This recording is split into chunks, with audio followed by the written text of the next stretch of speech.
The glass door exploded inward as the woman crashed through it, blood trailing from her temple, designer heels abandoned somewhere in her desperate flight.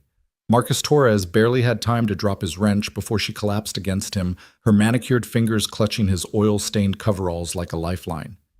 "Please," she gasped, terror making her voice raw. "They're going to kill me." Outside, black SUVs screeched into his gas station, and Marcus made the choice that would transform his simple life into something extraordinary. Follow my story to the end and comment the city you are watching from so I can see how far my story has reached. Marcus Torres had exactly $17 in his wallet, a 9-year-old daughter asleep at home, and 3 hours left on his shift when everything changed. The Texaco station squatted on the edge of Denver like a forgotten relic, its neon sign flickering between open and darkness. Marcus wiped his hands on the same rag he'd been using all week, the oil and grease now permanent residents in the fabric. The clock on the wall, the one that had been 5 minutes fast since he'd started working here 2 years ago, showed 11:47 p.m. He was under the hood of Mrs. Chen's ancient Corolla, the after-hours repair job that would put an extra $50 in his pocket. $50 that would go straight to Lily's school lunch account, which had been running on empty for 3 days now. His daughter had been packing peanut butter sandwiches without complaint, but Marcus knew. A father always knows. The wrench slipped, skinning his knuckle against the engine block. "Damn it!" He sucked on the wound, tasting copper and motor oil. 3 more hours. Then home to catch 4 hours of sleep before Lily needed to get up for school. Then his day job at Rodriguez Auto, if you could call minimum wage and no benefits a real job. Then back here for another night shift. The cycle that kept them barely afloat. His phone buzzed with a text from Mrs. Patterson next door. "Lily's asleep. Don't worry about waking us when you get home." God bless that woman. Without her, he'd never be able to work these doubles. He typed back a quick thanks, his greasy thumb leaving smudges on the screen. The November wind cut through the garage bay, carrying the smell of snow that would arrive before morning. Marcus pulled his threadbare jacket tighter. The heating system had died last Tuesday. Jerry, the station owner, said he'd fix it when he'd fix it, which meant never. Marcus was calculating if he could squeeze out another week from their grocery budget when he heard it. Footsteps. Running. Fast. Not the casual jog of someone out for exercise. This was the sound of prey. He straightened from the engine wrench still in hand and moved toward the garage entrance. The footsteps grew louder, accompanied now by labored breathing. Then he saw her. She burst into view like something from another world. Designer dress, torn at the shoulder. No shoes. Blonde hair that had probably been perfect hours ago now wild around her face. But it was her eyes that made Marcus move pure terror. The kind he'd only seen once before in his wife's eyes the day the doctor said terminal. The woman saw him and changed direction, heading straight for the station. Behind her, maybe 30 seconds back, came the sound of engines. Big ones. Multiple vehicles. "Please!" She crashed through the door, actually crashed shoulder first, the bell above it jangling madly. "Please, you have to help me." She stumbled and Marcus caught her before she hit the oil-stained concrete. Up close, he could see the bruise forming on her cheekbone, the small cut on her lip. Someone had hit her, recently. "Miss what?" "They're coming." She gripped his coveralls, her hand shaking so hard he could feel it through the thick fabric. "They're going to kill me. Please, I know how this looks, but I'm not crazy. I'm not on drugs. They're really going to—" The sound of engines became thunder. Through the window, Marcus saw them 2 black SUVs, the kind with tinted windows that you saw in movies about government conspiracies. They were moving fast, too fast for the narrow street, and they were definitely coming here. Marcus had about 5 seconds to decide. He looked at the woman. Really looked at her. Beneath the terror and the dishevelment, she had the kind of face you saw in business magazines. High cheekbones, intelligent eyes, the bone structure that whispered money, and good breeding. Her dress, even torn, probably cost more than he made in a month. The watch on her wrist definitely did. None of that mattered. What mattered was that she was terrified and she was asking for help, and Marcus Torres had been raised by a father who taught him that you don't turn away from someone in need. "Back room," he said, pulling her toward the station's small office. "Now." She didn't question, just followed. Marcus shoved her through the door into the cramped space that served as Jerry's office, though Jerry hadn't been there in 6 months. "Get under the desk. Don't move. Don't make a sound.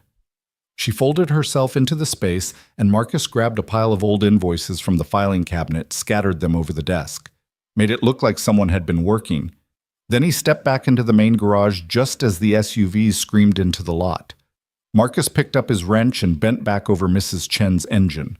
His heart was hammering so hard he was sure they'd hear it over the engine noise, but his hands were steady. 20 years of working on cars had taught him that. 3 men got out.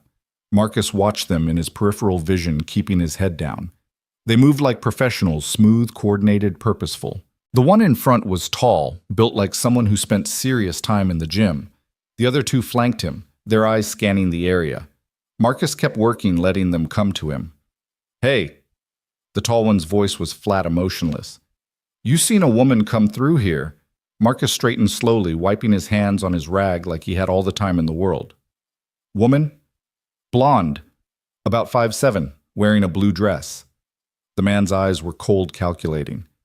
"Would have been in the last few minutes." Marcus shrugged.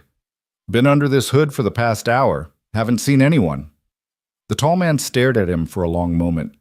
Marcus met his gaze, keeping his expression bored, maybe a little annoyed at the interruption. Inside, his pulse raced. "Mind if we look around?" It wasn't really a question. "Knock yourself out." Marcus turned back to the engine. "Just don't touch anything. Insurance doesn't cover customer stupidity." One of the other men laughed, but it was cut short by a look from the tall one. They spread out, checking the bathroom, looking behind the counter. Marcus kept working, forcing himself to maintain an easy rhythm, righty-tighty, lefty-loosey, simple movements to keep his hands busy and his mind focused. The tall man moved toward the office. "That's locked," Marcus called out without looking up. "Owner's private office.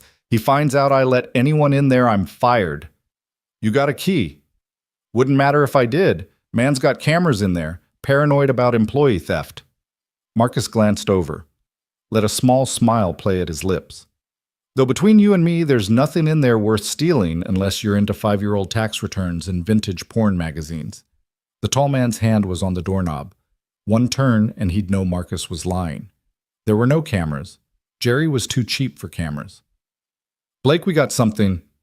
The voice came from outside. The tall man, Blake, turned away from the door and strode back out. Marcus followed, trying to look curious rather than terrified.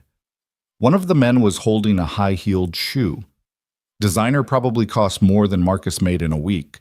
It was lying by the dumpster like it had been dropped by someone running past. "She went that way," the man said, pointing down the alley that ran behind the station. Blake studied the shoe, then looked back at Marcus. "You sure you didn't see anything?" "Like I said, been working." Marcus crossed his arms. "Look, I don't know what your deal is, but I've got work to do. This car needs to be done by morning, or I don't get paid. So unless you're planning to cover my lost wages..." Blake reached into his jacket, and for a heart-stopping moment, Marcus thought he was going for a gun. Instead, he pulled out a business card. "You see her, you call this number. There's a reward." Marcus took the card without looking at it. How much of a reward? Enough to matter. They got back in their SUVs and peeled out, heading down the alley. Marcus stood there watching their taillights disappear, counting to 100 in his head. Then another 100, just to be sure. When he finally went back to the office, the woman was still under the desk, curled into a ball, so tight it looked painful. She was crying silently, tears streaming down her face. "They're gone," Marcus said softly. She didn't move. "Miss..." "It's okay. They left." Slowly, like she was afraid it was a trick. She uncurled herself and crawled out. Her dress was now torn in 2 places and her stockings were shredded from her run. She stood on shaking legs, using the desk for support. "Thank you," she whispered. "Thank you, thank you, thank you." "You want to tell me what that was about?" She shook her head, then seemed to catch herself. I can't. The less you know, the safer you are." "Lady, 3 guys who look like they eat steroids for breakfast just came looking for you. That ship has sailed." She almost smiled at that. Almost. "You're right. I'm sorry. I'm so sorry. I shouldn't have come here, but I didn't know where else to go, and I saw your light, and I just..." "Hey!" Marcus held up his hands. "It's okay. but those guys are going to figure out pretty quick that you didn't go down that alley. They'll be back. The color drained from her face. You're right. I need to go. I need to. She looked around wildly like she was just realizing she had nowhere to go. My phone. They took my phone, my purse, everything. You got someone you can call family friends. She laughed, but it was bitter. The kind of friends I have would sell me out for a stock tip. And my family thinks I'm in Tokyo for a conference. Marcus studied her. The dress, the watch, the perfect manicure that was now chipped and broken. The way she held herself, even terrified, straight spine, chin up. This was someone used to being in charge. What's your name? She hesitated. Sophia. I'm Marcus. He made a decision he'd probably regret. Look, my truck's out back. Let me close up here and I'll take you somewhere safe. I couldn't. Yeah, you could, and you're going to because those guys will definitely be back, and next time they won't take no for an answer. She stared at him. Why would you do this? You don't even know me. Marcus thought about Lily asleep in her bed, trusting that her father would always keep her safe. He thought about his wife, how she'd made him promise to keep being the good man she'd married even after she was gone. Because it's the right thing to do. He went to the register, pulled out the $40 in cash that was supposed to be tomorrow's deposit, and stuffed it in his pocket. Jerry would be pissed, but Jerry could deal with it. Then he grabbed his jacket from the hook and tossed it to Sophia. Put this on. It's cold out there. The jacket swallowed her, hanging past her hips, the sleeves covering her hands. She looked like a kid playing dress-up, if not for the fear still etched on her face. Marcus led her out the back past the dumpster where the man had found her shoe. His truck sat there, a 1995 Ford F-150 with more rust than paint, held together by prayer and duct tape. He'd been meaning to fix it up, but that required money he didn't have. This is yours. She tried to keep the surprise out of her voice and failed. She's not pretty, but she runs. Marcus opened the passenger door. The hinges screamed in protest. Watch the spring poking through the seat. Sophia climbed in, careful of the exposed spring. Marcus got in the driver's side and turned the key.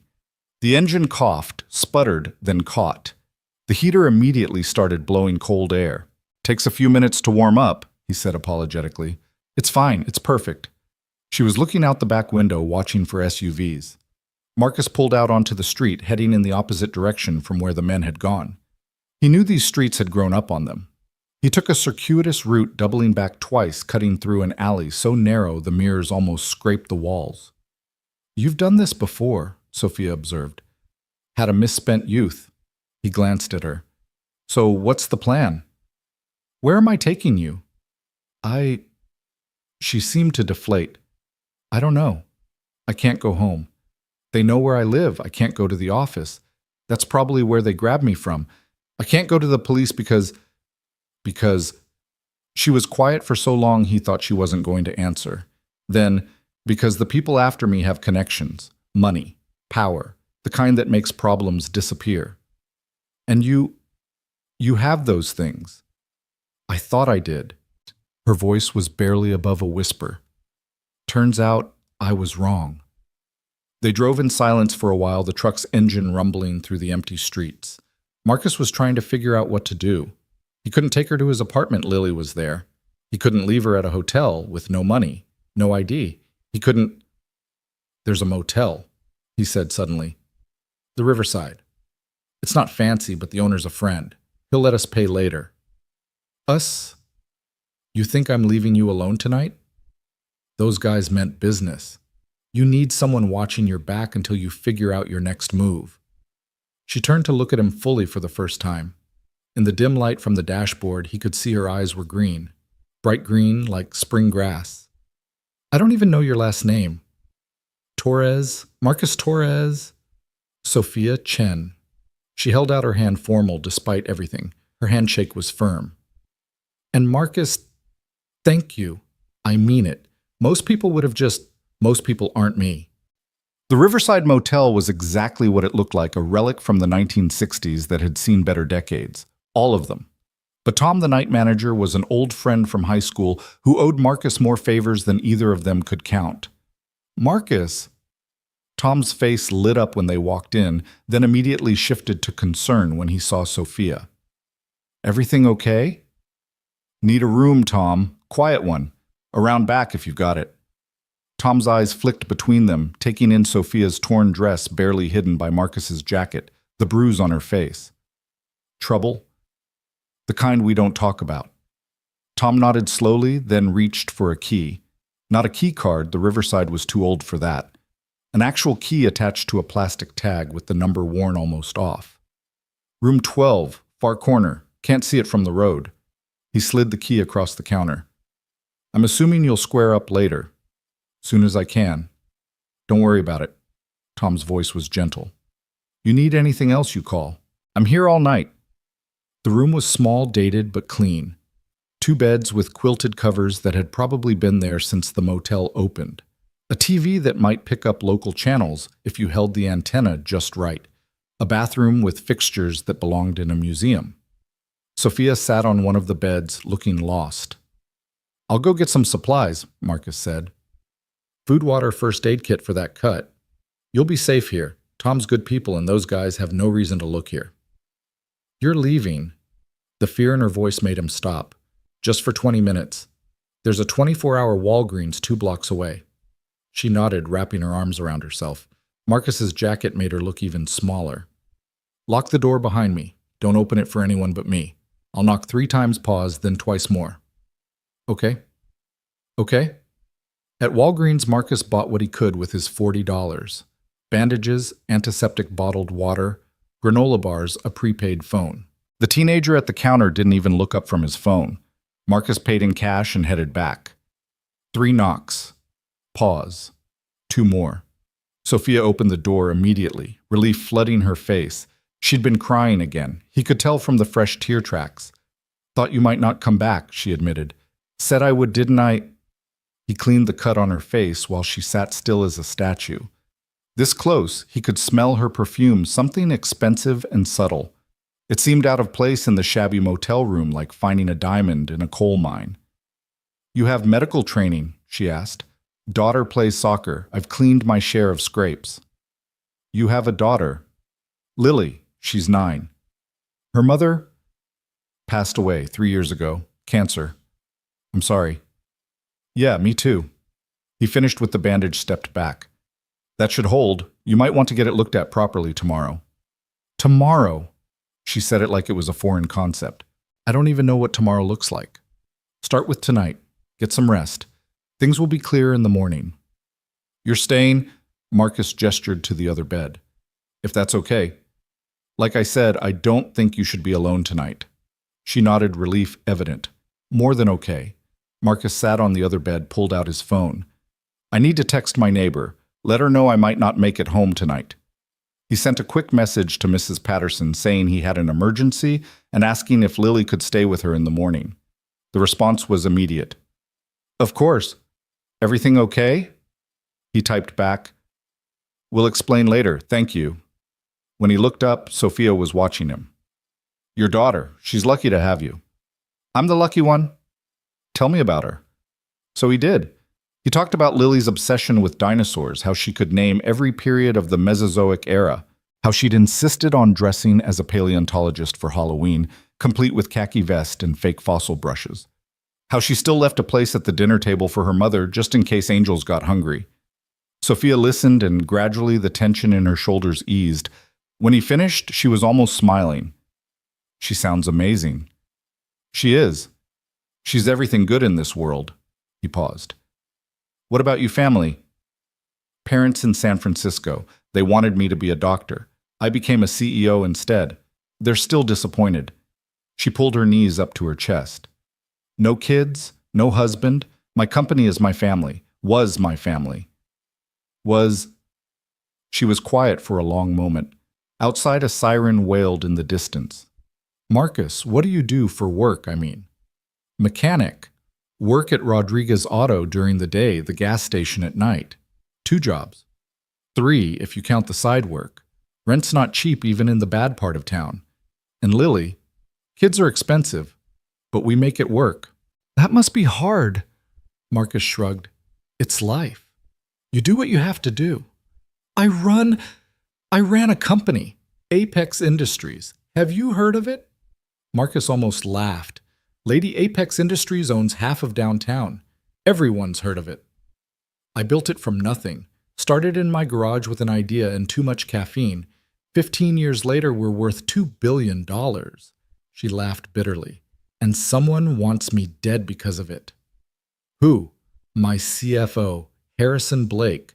You met him tonight, the tall one. Marcus's blood ran cold. Your CFO is trying to kill you. He's been embezzling. Millions, maybe tens of millions. I found out 3 days ago. I was supposed to be in Tokyo, but my meeting got canceled. I came back early, went to the office to catch up on work, found some discrepancies in the accounts. Started digging. The more I dug, the more I found. Why not go to the police?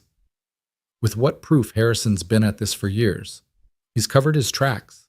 And he has connections everywhere. Judges, prosecutors, police commissioners. He's bought them all. So he decided to remove the problem, make it look like an accident, CEO under stress, working too hard, tragic car accident, or suicide. He'd have a story ready. Marcus felt anger building in his chest. Over money. $50 million by my count, maybe more. Marcus whistled low. That's a lot of money. Enough to kill for, apparently. She unfolded herself, stretching out on the bed. I'm sorry. I'm dumping all this on you, and you don't even know me. I know enough. You know I'm trouble. I know you're scared and alone and need help. That's enough for me. She studied him in the dim light from the bedside lamp. You're not what I expected. What did you expect? I don't know, but not this. Not kindness without agenda. In my world, everyone wants something. Maybe you've been in the wrong world. She was quiet for a moment, then, maybe I have. Marcus's phone buzzed. A text from an unknown number. He opened it and his blood ran cold. Mr. Torres, you lied to us tonight. That was unwise. We know she was there. We know you helped her. You have one chance to make this right. Call this number, tell us where she is, and we'll forget this happened. You have until sunrise. After that, we'll have to visit your daughter. Lovely girl Lily. Be a shame if something happened to her. His hands started shaking. Marcus... Sophia sat up. What is it? He showed her the phone. The color drained from her face. Oh God, they know about Lily. Marcus, I'm so sorry. I never meant... Stop. His voice was harder than he intended. This isn't your fault. Yes, it is. I brought this to your door. Your daughter. My daughter is going to be fine. He stood pacing the small room. Because we're going to handle this. How Harrison has resources we can't match. He has men-money connections. He has fear. That's all he has. Fear and greed. Marcus stopped pacing, turned to face her. You said you built a $2 billion company from nothing. Yes, but then you're a fighter, and right now we need to fight. With what I have nothing. No phone, no money, no access to my accounts. You have me. The words hung in the air between them. Sophia stared at him, and something shifted in her expression. The fear was still there, but underneath it, something else. Determination, maybe. Or hope. Why what? She asked. Why would you risk everything for a stranger? Marcus thought about it. Really thought about it. The smart thing would be to call the number, tell them where she was, go home to his daughter. The smart thing would be to protect his own. But Marcus had never been particularly smart. What he'd always been was someone who stood up when standing up was required. Because my daughter is watching, he said finally. Even when she's not there, she's watching. Through my actions, my choices. What kind of man would I be if I taught her to turn away when someone needs help? What kind of father would I be if I showed her that fear wins? Sophia's eyes filled with tears. She really is lucky to have you. We're going to get through this, Marcus said. But we need a plan, and we need to move. They know about this place now. They've probably already tracked my phone. As if on cue, the sound of engines filled the night. Marcus moved to the window, peered through the curtain. 2 black SUVs pulling into the motel parking lot. They're here. Marcus grabbed Sophia's arm and pulled her toward the bathroom. Window, now! The bathroom window was small painted shut, probably decades ago. Marcus grabbed a towel, wrapped it around his fist, and punched through the glass. The sound seemed impossibly loud in the quiet night. "Can you fit?" Sophia was already hiking up her torn dress. "I'll fit." Marcus boosted her up, and she wiggled through, dropping to the ground outside with a soft grunt. Marcus followed, barely squeezing his broader shoulders through the frame. Glass cut through his shirt, drawing blood, but he didn't have time to care. They ran. Behind the motel was a drainage ditch, concrete walls slick with algae. Marcus dropped down first, then caught Sophia as she jumped. Her bare feet splashed in the shallow water running along the bottom. "This way." They moved through the ditch, staying low. Marcus knew these backways from his teenage years when running from cops was just another Friday night. The ditch connected to a storm drain that ran under the highway. If they could make it there. Shouts behind them, flashlight beams cutting through the darkness. "They're coming," Sophia gasped. "Keep moving." The storm drain loomed ahead, a black mouth in the concrete. Marcus didn't hesitate, plunging into the darkness. The water was deeper here, knee-high and freezing. Sophia followed, her breathing echoing off the curved walls. They waded through absolute blackness, guided only by touch and the sound of water. Marcus kept one hand on the wall, the other reaching back occasionally to make sure Sophia was still there. Her fingers would grip his cold and trembling, then let go. After what felt like hours but was probably 10 minutes, they emerged on the other side of the highway. Marcus helped Sophia climb out, both of them soaked and shivering. They were in an industrial area, warehouses and chain-link fences as far as they could see. "My truck," Marcus said through chattering teeth. "They'll be watching it." "We need somewhere to go." Marcus pulled out his phone, then immediately turned it off. They could track it, but without it, he had no way to check on Lily, no way to call for help. "There's a place," he said finally. "Friend of mine owns a garage about a mile from here. He lets me use it sometimes for side work. There's an office with a couch." They walked through the empty street, Sophia barefoot and limping. Marcus gave her his shoes, which were 3 sizes too big, but better than nothing. Every car that passed made them tense, ready to run or hide. The garage was tucked between a Chinese restaurant and a pawn shop, both closed for the night. Marcus found the hidden key, a magnetic box under the dumpster, and let them in through the back. Inside it smelled of motor oil and rubber, familiar and comforting to Marcus. He found the office really just a glorified closet with a desk and an ancient couch that had seen better decades. "It's not much, it's perfect." Sophia collapsed on the couch, pulling her legs up. "It's warm and dry, and they don't know about it. That makes it perfect." Marcus found some coveralls hanging on a hook, tossed them to her. "These'll be big, but they're clean. Ish." While she changed in the bathroom, Marcus tried to think. Blake and his men knew who he was, where he worked, where he lived. They knew about Lily. That was the part that made his hands clench into fists. Threatening him was one thing. Threatening his daughter. Marcus. Sophia stood in the doorway wearing the coveralls, which made her look like a kid playing dress-up. She'd washed her face, revealing the full extent of the bruising. Her left eye was swelling shut. "We need to get you to a hospital." "No hospitals. They'll be watching." She was right. Blake would have men at every emergency room in the city by now. "Then we need ice, at least." He found an old lunch bag in the break room freezer, wrapped it in paper towels. "Here." She held it against her eye, wincing. "What are we going to do?" "First, we need to get Lily somewhere safe." "I have a place." Marcus looked at her skeptically. "Not mine," she clarified. "A cabin. In the mountains. It belongs to the company, but it's off the books.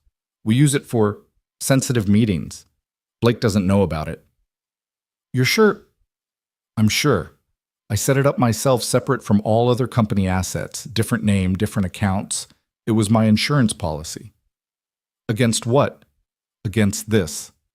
She gestured vaguely at their situation. "I always knew having that much money made me a target.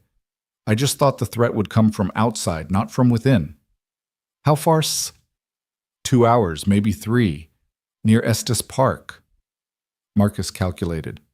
They'd need a car, gas, supplies, and they'd need to get Lily without Blake's men seeing them. "I know what you're thinking," Sophia said. "It's too dangerous. We should just nothing. We're going to get my daughter, and we're going to your cabin, and we're going to figure this out." He stood. "But first we need a car. Steal one. Borrow one." Marcus pulled out a set of keys from the desk drawer. Owner's got a beater he keeps for parts. It runs, barely, but it'll get us there. The car was a 1988 Honda Civic that looked like it had lost a fight with a baseball bat. Multiple fights. But when Marcus turned the key, it started on the first try. Small miracles, he muttered. They drove through the pre-dawn darkness, taking back roads and residential streets. Marcus's apartment building looked quiet, no suspicious vehicles in sight. But that didn't mean anything. They could be watching from anywhere. Stay here, he told Sophia. Engine running. Anything happens, you drive. I don't... You run a $2 billion company. You can drive a stolen Honda. He slipped out before she could argue. Marcus knew every entrance and exit to his building, including the ones management didn't know about. He went through the basement up the old service elevator that supposedly didn't work anymore. His apartment door was untouched, no signs of forced entry. He grabbed a backpack, throwing in clothes for him and Lily, her favorite stuffed dinosaur, the emergency cash he kept hidden in a coffee can, all $87 of it. Then he went to Mrs. Patterson's door, knocked softly. She answered immediately, like she'd been waiting. Marcus, what's going on?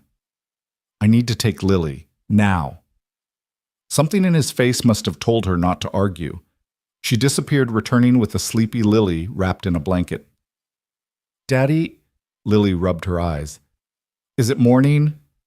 Not yet, baby. We're going on an adventure. A dinosaur adventure. Something like that. Mrs. Patterson gripped his arm. Marcus, if you're in trouble. Just need to lay low for a bit. I'll call when I can. She nodded, worry creasing her face. You take care of that little girl. Always. He carried Lily down the back stairs, her arms around his neck, still mostly asleep. She barely stirred when he put her in the back seat of the Honda, just curled up with her blanket and dinosaur. Sophia looked back at her, something soft crossing her face. She's beautiful. Yeah. They drove in silence as the sky began to lighten, painting the mountains in shades of purple and gold. Lily woke up as they left the city, sitting up with the sudden alertness children possess. Daddy, where are we going? To a cabin in the mountains. Whose cabin? My friend's. He gestured to Sophia. This is Sophia. Lily studied Sophia with the unfiltered curiosity of a 9-year-old. What happened to your face? Lily, Marcus started. I fell, Sophia said simply. It was silly of me. My dad says you should always watch where you're going. Your dad is very smart. Lily seemed to accept this. Are you Daddy's girlfriend? Marcus nearly drove off the road. Lily. What Tommy's dad has a girlfriend. She brings him donuts. She's just a friend who needs help, Marcus said firmly. Oh. Lily sounded disappointed, then brightening. Do you like dinosaurs? I don't know much about them, Sophia admitted. Lily's eyes lit up. For the next hour, she gave Sophia a comprehensive education on dinosaurs, covering everything from the Triassic period to why velociraptors were misrepresented in movies. Sophia listened with what seemed like genuine interest, asking questions that made Lily beam. You're really smart, Sophia told her. Daddy says I get it from my mom. Lily's voice went quiet. She was really smart too. I bet she was. They stopped once for gas, Marcus paying cash while keeping his baseball cap pulled low. The attendant barely looked at him. Sophia stayed in the car with Lily, teaching her a clapping game she remembered from her own childhood. The cabin appeared just as the sun reached its zenith, tucked into a grove of aspens whose leaves shimmered gold in the light. It was bigger than Marcus had expected, all glass and natural wood modern, but somehow fitting perfectly into the landscape. This is your secret cabin, Marcus asked. The company's secret cabin. Well, mine, really. I'm the only one with the access codes. She punched numbers into a hidden keypad, and the door clicked open. Inside was all clean lines and expensive furniture, a kitchen that looked like it had never been used, floor-to-ceiling windows with views of the mountains. Whoa, Lily breathed. It's like a fancy hotel. There are 3 bedrooms upstairs, Sophia said.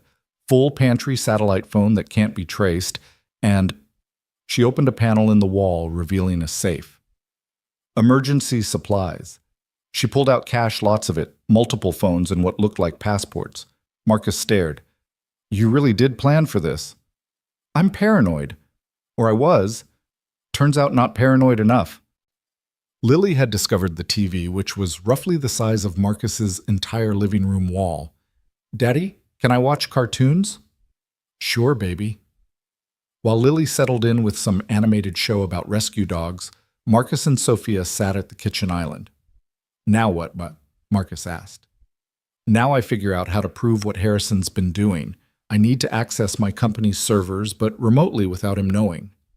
You can do that? I built most of our systems. I left myself back doors he doesn't know about. She pulled out one of the phones from the safe. But first I need to make sure you and Lily are protected. We're fine. No, you're not. Harrison won't stop. He can't afford to. You've seen his face. You know what he's doing. You're witnesses. The weight of that settled on Marcus's shoulders. So what do you suggest? Let me pay you. What? $100,000. Cash. Right now. Take Lily and disappear for a while. Take a vacation. Hell, take a year. By then I'll have dealt with Harrison. Marcus stared at the stack of cash she'd pulled from the safe.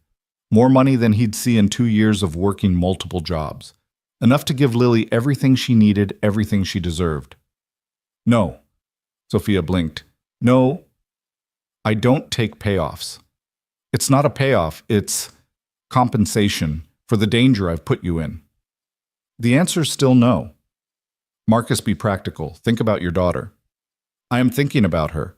What lesson does it teach if I take money to walk away when someone needs help? Sophia stared at him like he was speaking a foreign language. You're serious. Dead serious. Most people would take the money. I'm not most people. She laughed, but it wasn't bitter this time. No, you're definitely not. From the living room, Lily called out, Daddy, I'm hungry. The pantry's fully stocked, Sophia said. I can cook something. You cook. I used to, before I became too important to do normal things. There was sadness in her voice. They made lunch together, grilled cheese and tomato soup, Lily's favorite. Sophia moved awkwardly in the kitchen at first like she was remembering skills she hadn't used in years, but gradually she relaxed, even laughing when Lily insisted on cutting her sandwich into dinosaur shapes with cookie cutters they found in a drawer. Someone's been here with kids, Sophia murmured, looking at the cookie cutters. Whose cabin is this, really? Marcus asked. Mine, but I had hoped. I bought it thinking maybe someday I'd have a family, kids to bring here. She shrugged. Stupid right. I can barely take care of myself. Not stupid, Marcus said. Hopeful. After lunch, Lily explored the cabin, declaring it the best adventure ever, while Marcus and Sophia worked on their problem. Sophia had connected to her company's servers, her fingers flying over the laptop keyboard. There, she said finally. I'm in. What are you looking for? Transaction records, email trails, anything that proves Harrison's been stealing? Her face darkened as she read. Oh my God. What? It's worse than I thought. He's not just embezzling. He's been selling company secrets, our research, our contracts, our bid proposals, everything. To who? Competitors, foreign companies, anyone who'd pay. She kept scrolling, her face growing paler. Marcus, he's destroyed everything I built. Even if I stop him, the company might not survive this. You'll rebuild. With what, my reputation will be ruined. Who's going to trust a CEO who let this happen under her nose? Marcus didn't have an answer for that. Sophia's phone rang, not one of the burners, but her real phone, which she'd said was secure. She looked at the caller ID and her face went white. It's Harrison. Don't answer. But she already had putting it on speaker. Hello, Sophia. Blake's voice was calm, conversational. Having fun playing house? Harrison. I have to admit you've impressed me. The cabin was clever, off the books, untraceable. Except you forgot one thing. Sophia's hands were shaking. What? I've been watching you for years. I know all your hiding spots, all your backup plans. Did you really think I didn't know about the cabin? Marcus moved to the window. Through the trees he could see movement, vehicles approaching. They're here, he said. Oh, and Sophia. Blake's voice turned harder. This time, I'm not sending the B team. These are professionals, military training. They have orders to make it look like a murder-suicide. Desperate woman kills the man who helped her, his daughter, then herself. Tragic, really. The line went dead. Lily, Marcus called. Come here, baby. Right now. She appeared at the top of the stairs, picking up on his tension immediately. Daddy, we're leaving. Get your dinosaur. Sophia was already at the safe pulling out everything money documents, a gun Marcus hadn't noticed before. You know how to use that, Ult? He asked. I took lessons after the first death threat years ago. She checked the magazine with practiced efficiency. But I've never shot at a person. Hopefully you won't have to. They could hear engines now getting closer. Marcus scooped up Lily, who wrapped her arms around his neck without question. Kids from rough neighborhoods learned early when not to ask questions. Back door, Sophia said, leading the way. They slipped out just as the first SUV pulled up to the front. The woods behind the cabin were thick, offering cover. Marcus carried Lily, her face buried in his shoulder, while Sophia led them along what might have been a deer trail. Behind them, shouts, the sound of the cabin door being kicked in. They ran. The trail led down toward a stream Marcus could hear but not see. The underbrush grabbed at their clothes branches, whipping at their faces. Lily stayed silent, her arms tight around Marcus's neck. A gunshot cracked through the air. Bark exploded from a tree inches from Marcus's head. Down! Sophia yelled. They dropped behind a fallen log, Lily whimpering softly. Marcus held her tight, his hand over her head, trying to make them as small as possible. Give it up, Sophia. A man's voice, not Blake's. You're just making this harder. Sophia rose slightly, fired twice in the direction of the voice. The shots were impossibly loud in the quiet forest. Someone cursed, and Marcus heard them diving for cover. We have to keep moving, Sophia whispered. They crawled along the ground using the log as cover until they reached thicker woods. Then they ran again, Marcus's legs burning from carrying Lily, his lungs screaming for air. The stream appeared suddenly wider than expected, water rushing over rocks. Sophia didn't hesitate, plunging in. The water was glacial, straight from mountain snowmelt. Marcus gasped as he followed, holding Lily high to keep her as dry as possible. They waded downstream, the current trying to knock them over stones slippery under their feet. Behind them, voices and crashing through brush. Their pursuers had reached the stream. Around a bend, Sophia spotted something and grabbed Marcus's arm, pointing. A culvert where the stream went under a road. They ducked inside, pressed against the concrete walls, water rushing past their legs. Marcus could hear his heart pounding, Lily's quick breathing, Sophia's teeth chattering. They waited. Footsteps above them on the road, voices muffled but close. They went downstream. You sure? Where else upstream is too steep? The footsteps moved away. They waited another 5 minutes, then carefully emerged. The road was empty, a 2-lane mountain highway Marcus didn't recognize. Which way? He asked. Sophia looked both directions, calculating. Down, toward town. We need people around us. Witnesses. They walked along the road's edge, ready to dive into the woods at the first sound of an engine. Lily had gone quiet in that way kids did when they knew something was very wrong. Her face serious beyond her years. After maybe a mile, they heard a car coming. Marcus tensed, ready to run, but it was just an old pickup, a local by the look of it. The truck slowed and an elderly man leaned out. You folks okay? You look like you've been swimming with your clothes on. Marcus and Sophia exchanged glances. Car went off the road, but Marcus said. Back there. We're okay, but we need to get to town. Hop in. I'll give you a ride. They climbed into the truck bed, huddling together for warmth. The old man drove them into Estes Park, dropping them at a small motel on the main strip. You sure you don't need a hospital? He asked. We're fine, Sophia assured him. Thank you so much. The motel clerk looked at them suspiciously. Soaking wet, disheveled Sophia's face bruised, but Sophia slid cash across the counter, and his concerns evaporated. The room was small, but clean. Marcus immediately turned the heater on full blast, while Sophia deadbolted the door and pulled the curtains. Daddy, I'm cold, Lily said, her first words in an hour. I know, baby. Let's get you into a hot shower. While Marcus got Lily warm and into dry clothes from the backpack, Sophia sat on the bed staring at the gun in her hands. I almost killed someone, she said quietly when Marcus emerged from the bathroom, Lily wrapped in towels. You protected us. I've never. I've made hard decisions, fired people, destroyed competitors. But this? It's different when it's physical, when it's real. She looked up at him. How are you so calm? I'm not calm. I'm terrified. But Lily needs me to be strong, so I am. Lily came out of the bathroom in fresh clothes, her dinosaur clutched to her chest. Daddy, are those bad men gone? Marcus knelt down to her level. Yeah, baby, they're gone. Were they trying to hurt Sophia? He glanced at Sophia, then back to his daughter. Yeah, but we didn't let them. Good. Lily walked over to Sophia, studied her for a moment, then climbed onto the bed beside her. Don't worry, my daddy won't let anyone hurt you. Sophia's eyes filled with tears. She looked at Marcus over Lily's head and something passed between them. An understanding, maybe. Or a promise.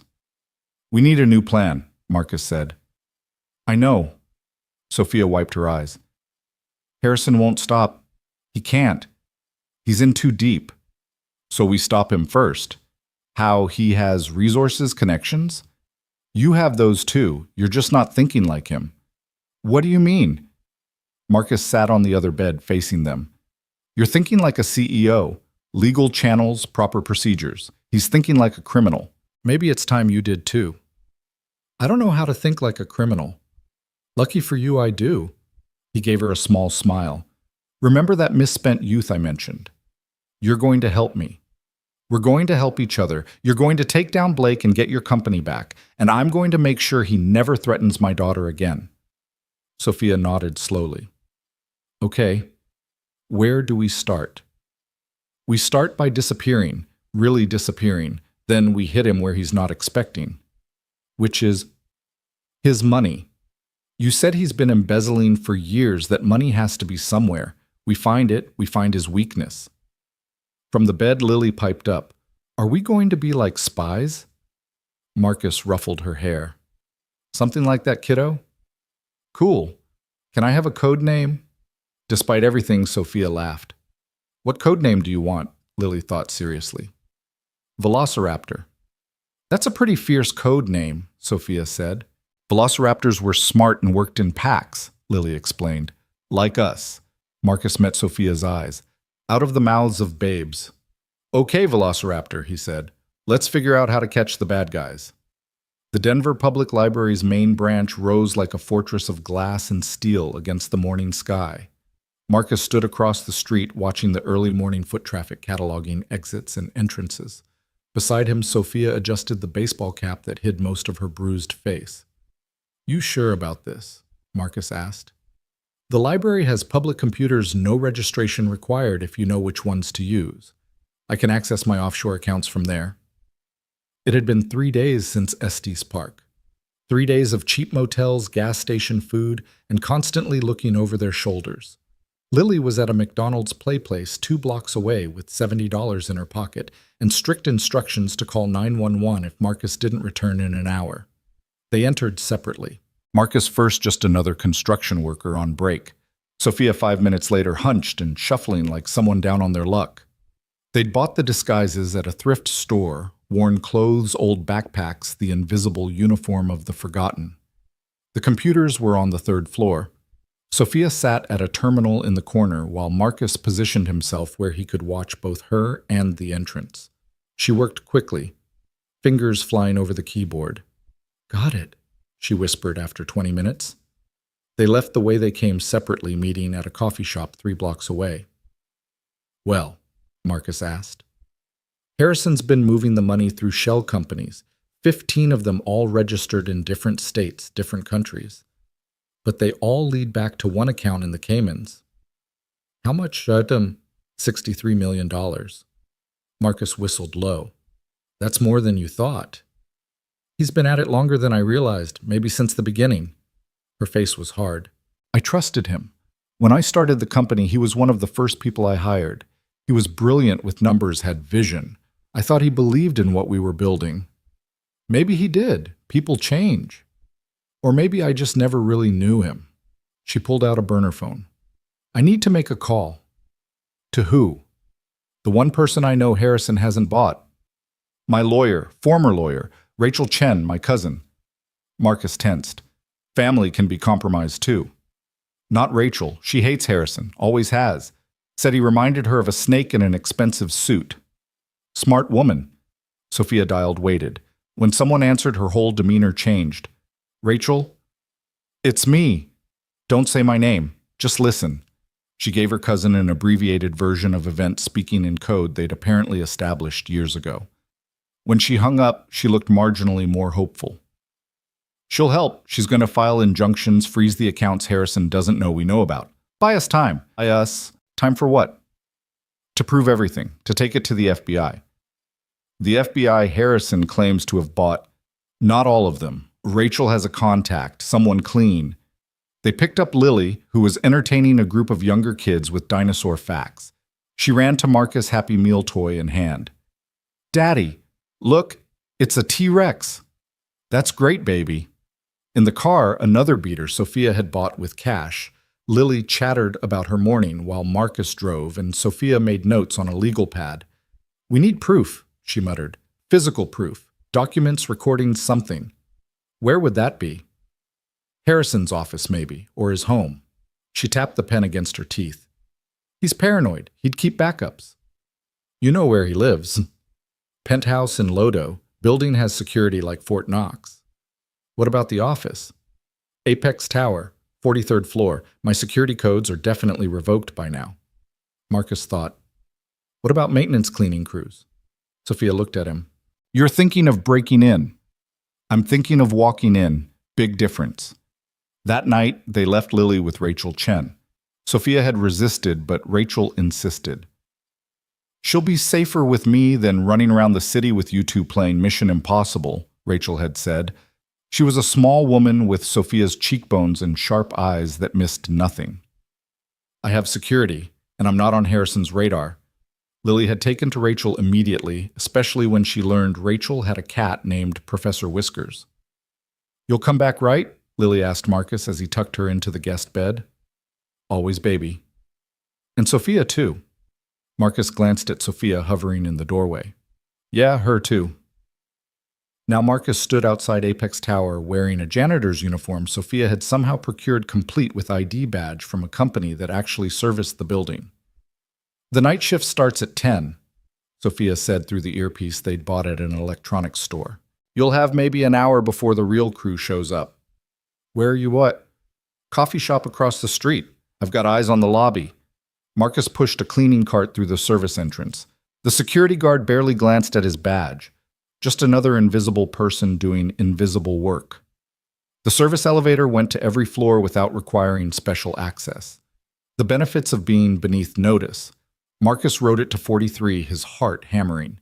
Harrison's office was at the end of the hall. Double doors that screamed executive importance.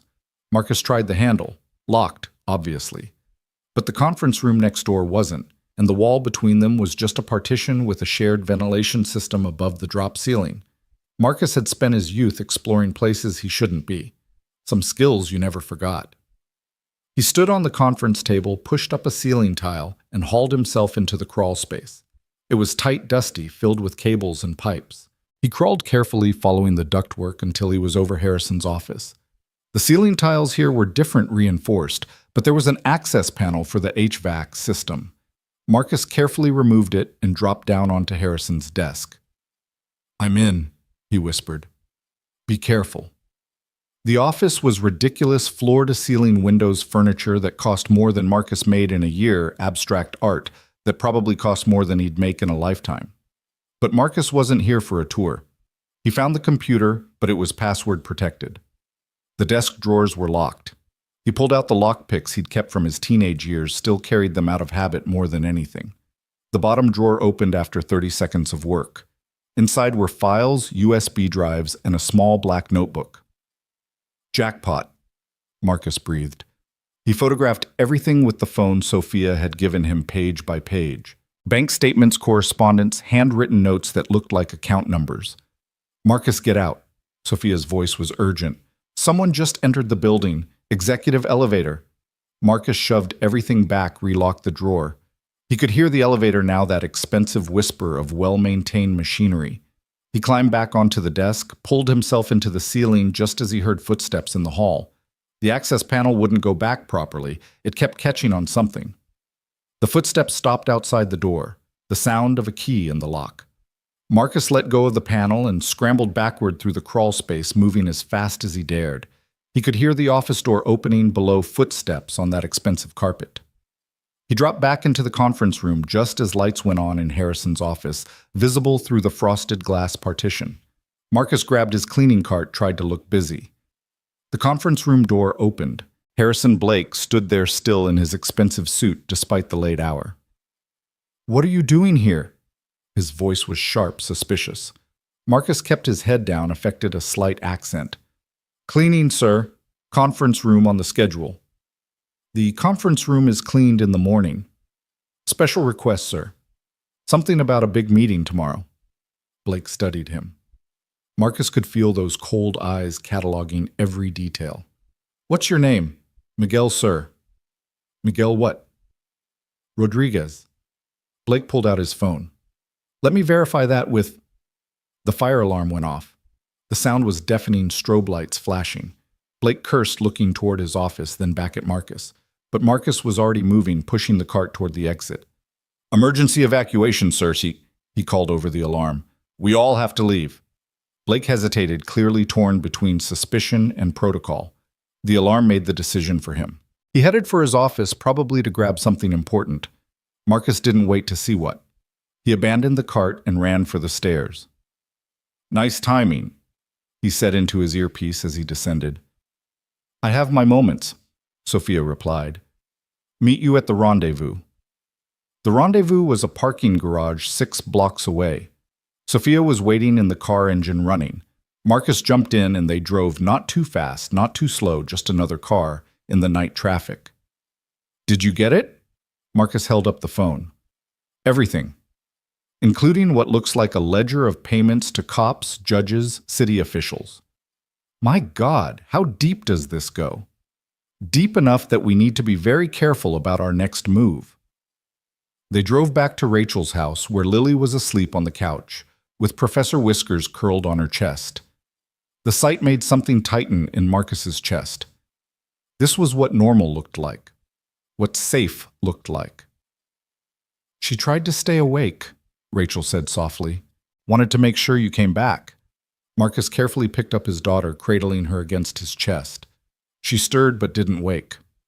"We need to review what you found," Rachel said.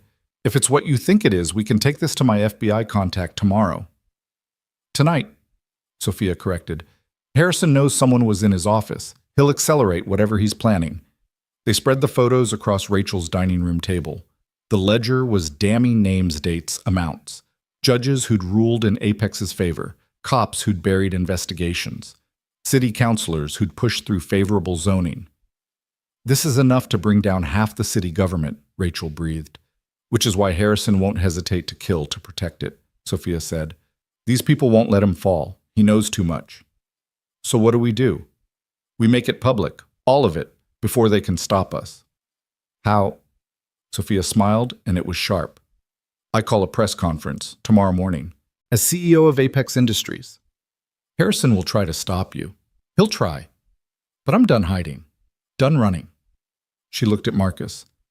"What do you think?" Marcus thought about Lily asleep in the next room, about the life they'd built, small and struggling, but theirs, about what would happen if they failed. "I think it's time to end this." Rachel made calls through the night, reaching out to journalists she trusted, setting up the conference at a hotel downtown. Sophia worked on her statement, crafting each word carefully. Marcus sat by the window watching the street, the gun they'd taken from the cabin within reach. As dawn broke over Denver, Sophia stood from the table, exhausted but determined. "I need to look like myself," she said. "Like the CEO, not a refugee." Rachel produced a suit from her closet, designer, still with tags. "I bought it for a court appearance, never wore it." It fit Sophia perfectly. Marcus watched her transformation.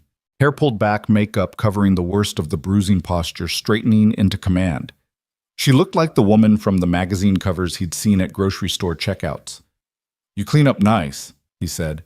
You should see me when I haven't been running for my life. Maybe I will. Something passed between them there and gone. Lily woke up, rubbing her eyes. Are we going home today? Not yet, baby, Marcus said. But soon. Is Sophia going to that important meeting she was practicing for? Yeah, she is. Lily walked over to Sophia, looked up at her. You look pretty, but also scary. Like a queen. Queens have to be a little scary sometimes, Sophia said, to protect their kingdom. Exactly. The press conference was scheduled for 9 a.m. By 8:30, they were in position. Rachel and Sophia in the Hotel Marcus across the street with sight lines to all entrances. Lily was with Rachel's assistant, a grandmotherly woman named Mrs. Chen, at a park several miles away. Reporters are arriving, Rachel reported through the phone. Marcus watched black sedans pull up to the hotel. Not reporters. You've got company. 4 cars, professional drivers. Harrison's people. Has to be. We continue as planned. The conference room filled quickly. Marcus recognized some faces from the news, others from the photos in Harrison's ledger. They all looked nervous. At exactly 9, Sophia walked in. The room erupted in questions, flashes from cameras. She stood at the podium waiting for quiet. Thank you for coming, she began. 3 days ago, an attempt was made on my life. The person responsible was Harrison Blake, CFO of Apex Industries. The room exploded again. Sophia raised her hand for silence. Mr. Blake has been embezzling from Apex Industries for over 8 years. The total amount stolen exceeds $60 million. But that's not why he tried to kill me. She clicked a remote. The screen behind her showed the first page of the ledger. He tried to kill me because I discovered this. Marcus watched the room react. Some reporters leaned forward, hungry for the story. Others, the ones on Harrison's payroll, shifted uncomfortably. This is a record of bribes paid to public officials, law enforcement, and members of the media. That caused a stampede. Half the room tried to leave at once. Security guards, real ones hired by Rachel, blocked the exits. No one leaves until I'm finished, Sophia said, her voice cutting through the chaos. From his position, Marcus saw movement. 3 men pushing through the lobby, heading for the conference room. He recognized the walk, the purpose. Military. Incoming, he said into his phone. Rachel heard him through her earpiece, whispered to Sophia, but Sophia didn't stop, just spoke faster. The FBI has been provided with all documentation. Arrests are being made as we speak. That was the signal. FBI agents who'd been positioned around the room stepped forward, badges out. The 3 military types in the lobby stopped reassessing. Then Marcus saw him. Harrison Blake stepping out of a car right in front of the hotel. He didn't look panicked. He looked furious. Blake's here, Marcus reported. Harrison walked into the hotel like he owned it, which Marcus supposed he sort of did. The military types fell in behind him. He's coming up, Marcus said. 4 men total. In the conference room, Sophia continued presenting evidence. Bank records, emails, recorded conversations Harrison didn't know had been captured. The conference room doors burst open. Harrison stood there, his cold eyes finding Sophia. This woman is mentally unstable, he announced to the room. She's been under psychiatric care for paranoid delusions. Nice try, Sophia said, but I have receipts. She clicked the remote again. A video played Harrison in his office talking on the phone. Just kill her. Make it look like an accident. I don't care how much it costs. The room went dead silent. Harrison's face didn't change. That's fabricated. Deep fake technology. From your own security system, Sophia interrupted. Date stamped 3 days ago, 2 hours before the first attempt on my life. The FBI agents moved toward Harrison. He stepped back, his men forming a wall. You have no authority. Actually, we do. An older agent stepped forward, badge prominently displayed. Harrison Blake, you're under arrest for conspiracy to commit murder, embezzlement, and racketeering. Harrison looked around the room, maybe expecting support from the people he'd bought. But they were all either already in custody or desperately trying to distance themselves. His eyes found Sophia again. You stupid bitch. You have no idea what you've done. I've taken back my company. You've destroyed it, Without me, Apex is nothing. We'll see about that. The agents moved in. Harrison's men stepped aside. Mercenaries were practical about lost causes. As they cuffed him, Harrison looked at Sophia one more time. This isn't over. Yes, she said quietly. It is. They let him out. The reporters surged forward, shouting questions. Sophia answered them calmly, professionally, like she hadn't just faced down the man who'd tried to kill her. Marcus made his way to the hotel, pushing through the crowd. When Sophia saw him, something in her composed expression cracked, just for a moment. She stepped away from the podium, and suddenly she was just a tired woman who'd been running too long. We did it, she said. You did it. No, we. She looked at him, and there was something in her eyes he couldn't quite read. I couldn't have done any of this without you. Before Marcus could respond, Rachel appeared with Lily in tow. His daughter ran to him, jumping into his arms. Daddy! We saw it on TV. Sophia was like a superhero. Yeah, Marcus said, looking at Sophia over his daughter's head. She kind of was. The aftermath was chaos. Interviews, statements, federal agents wanting to go over every detail.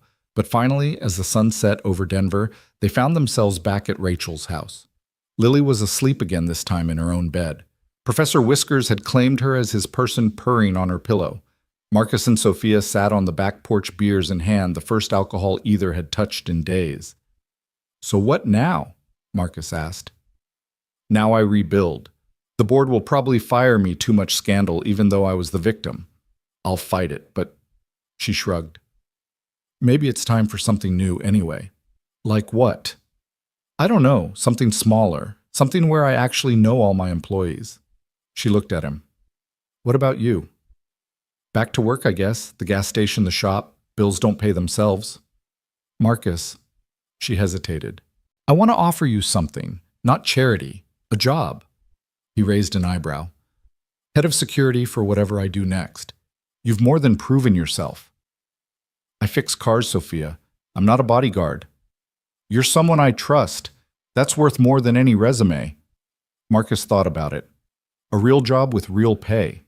Benefits, stability for Lily. Can I think about it? Of course. She stood. I should go. Let you get back to your life. Sophia, she turned. Thank you. For protecting Lily when those men came. For making sure she was safe. She's an amazing kid. You've done a great job with her. Her mom did most of it. I'm just trying to keep up. Sophia smiled. I think you're doing better than you know.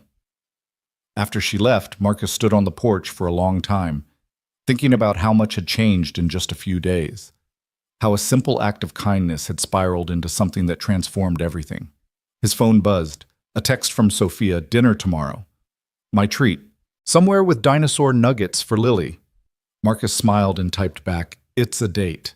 Then he went inside to check on his daughter, his miraculous dinosaur-obsessed daughter, who'd somehow stayed innocent through all of this. She was sleeping peacefully, one arm around Professor Whiskers, the other clutching her T-Rex toy. Everything he'd done, every risk he'd taken, had been for her. To show her that standing up for others mattered. That doing the right thing was worth it even when it was dangerous. Looking at her now, safe and dreaming, he knew he'd do it all again. The ballroom at the Brown Palace Hotel glittered with 1,000 lights, each crystal in the chandeliers catching and throwing back the glow. Marcus stood at the entrance tugging at his rented tux's collar for the 10th time. Beside him, Lily wore a deep purple dress that Rachel had insisted on buying her dinosaur purse clutched in her hands. Stop fidgeting, Sophia whispered, appearing at his elbow. She wore an elegant black gown that probably cost more than his truck, but she'd been wearing it when she'd spent 20 minutes in the hotel bathroom, throwing up from nerves. You're one to talk, Marcus muttered back. It had been 3 weeks since Harrison's arrest. 3 weeks of testimony documentation and watching Apex Industries' stock price crater. Tonight's gala was Sophia's Hail Mary, a chance to restore confidence to show Denver's elite that the company could survive. Remember, Rachel said, joining them in a severe gray suit. You just have to get through the presentation, show them the recovery plan, the new transparency measures. I know. Sophia cut her off. I've only practiced it 500 times. 612, Lily piped up. I counted. Despite the tension, Sophia smiled. Over the past weeks, Lily had become her unexpected shadow, showing up at Rachel's house where Sophia was staying, full of dinosaur facts and unfiltered observations that somehow made everything bearable. They entered together a strange family unit that shouldn't have worked, but did. The room was already half full, board members, investors, reporters, all turning to stare as Sophia Chen, the CEO, who'd exposed one of Denver's biggest corruption scandals, walked in. Marcus scanned the room professionally. In the 3 weeks since agreeing to be her security consultant, not head of security, he'd insisted just a consultant, he'd learned to read rooms differently. Exit points. Potential threat safe zones. Harrison's lawyer, Sophia murmured, nodding toward a cluster of suits near the bar. I see them. They can't do anything here. Too public. Doesn't mean they won't try something else. The presentation was in an hour. Until then, Sophia had to mingle to reassure to play the confident leader, even as her company bled talent and contracts.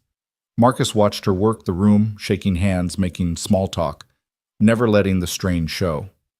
Lily, meanwhile, had found the dessert table. One plate, Marcus warned. It's for scientific research, she said seriously. I need to categorize the different chocolate types.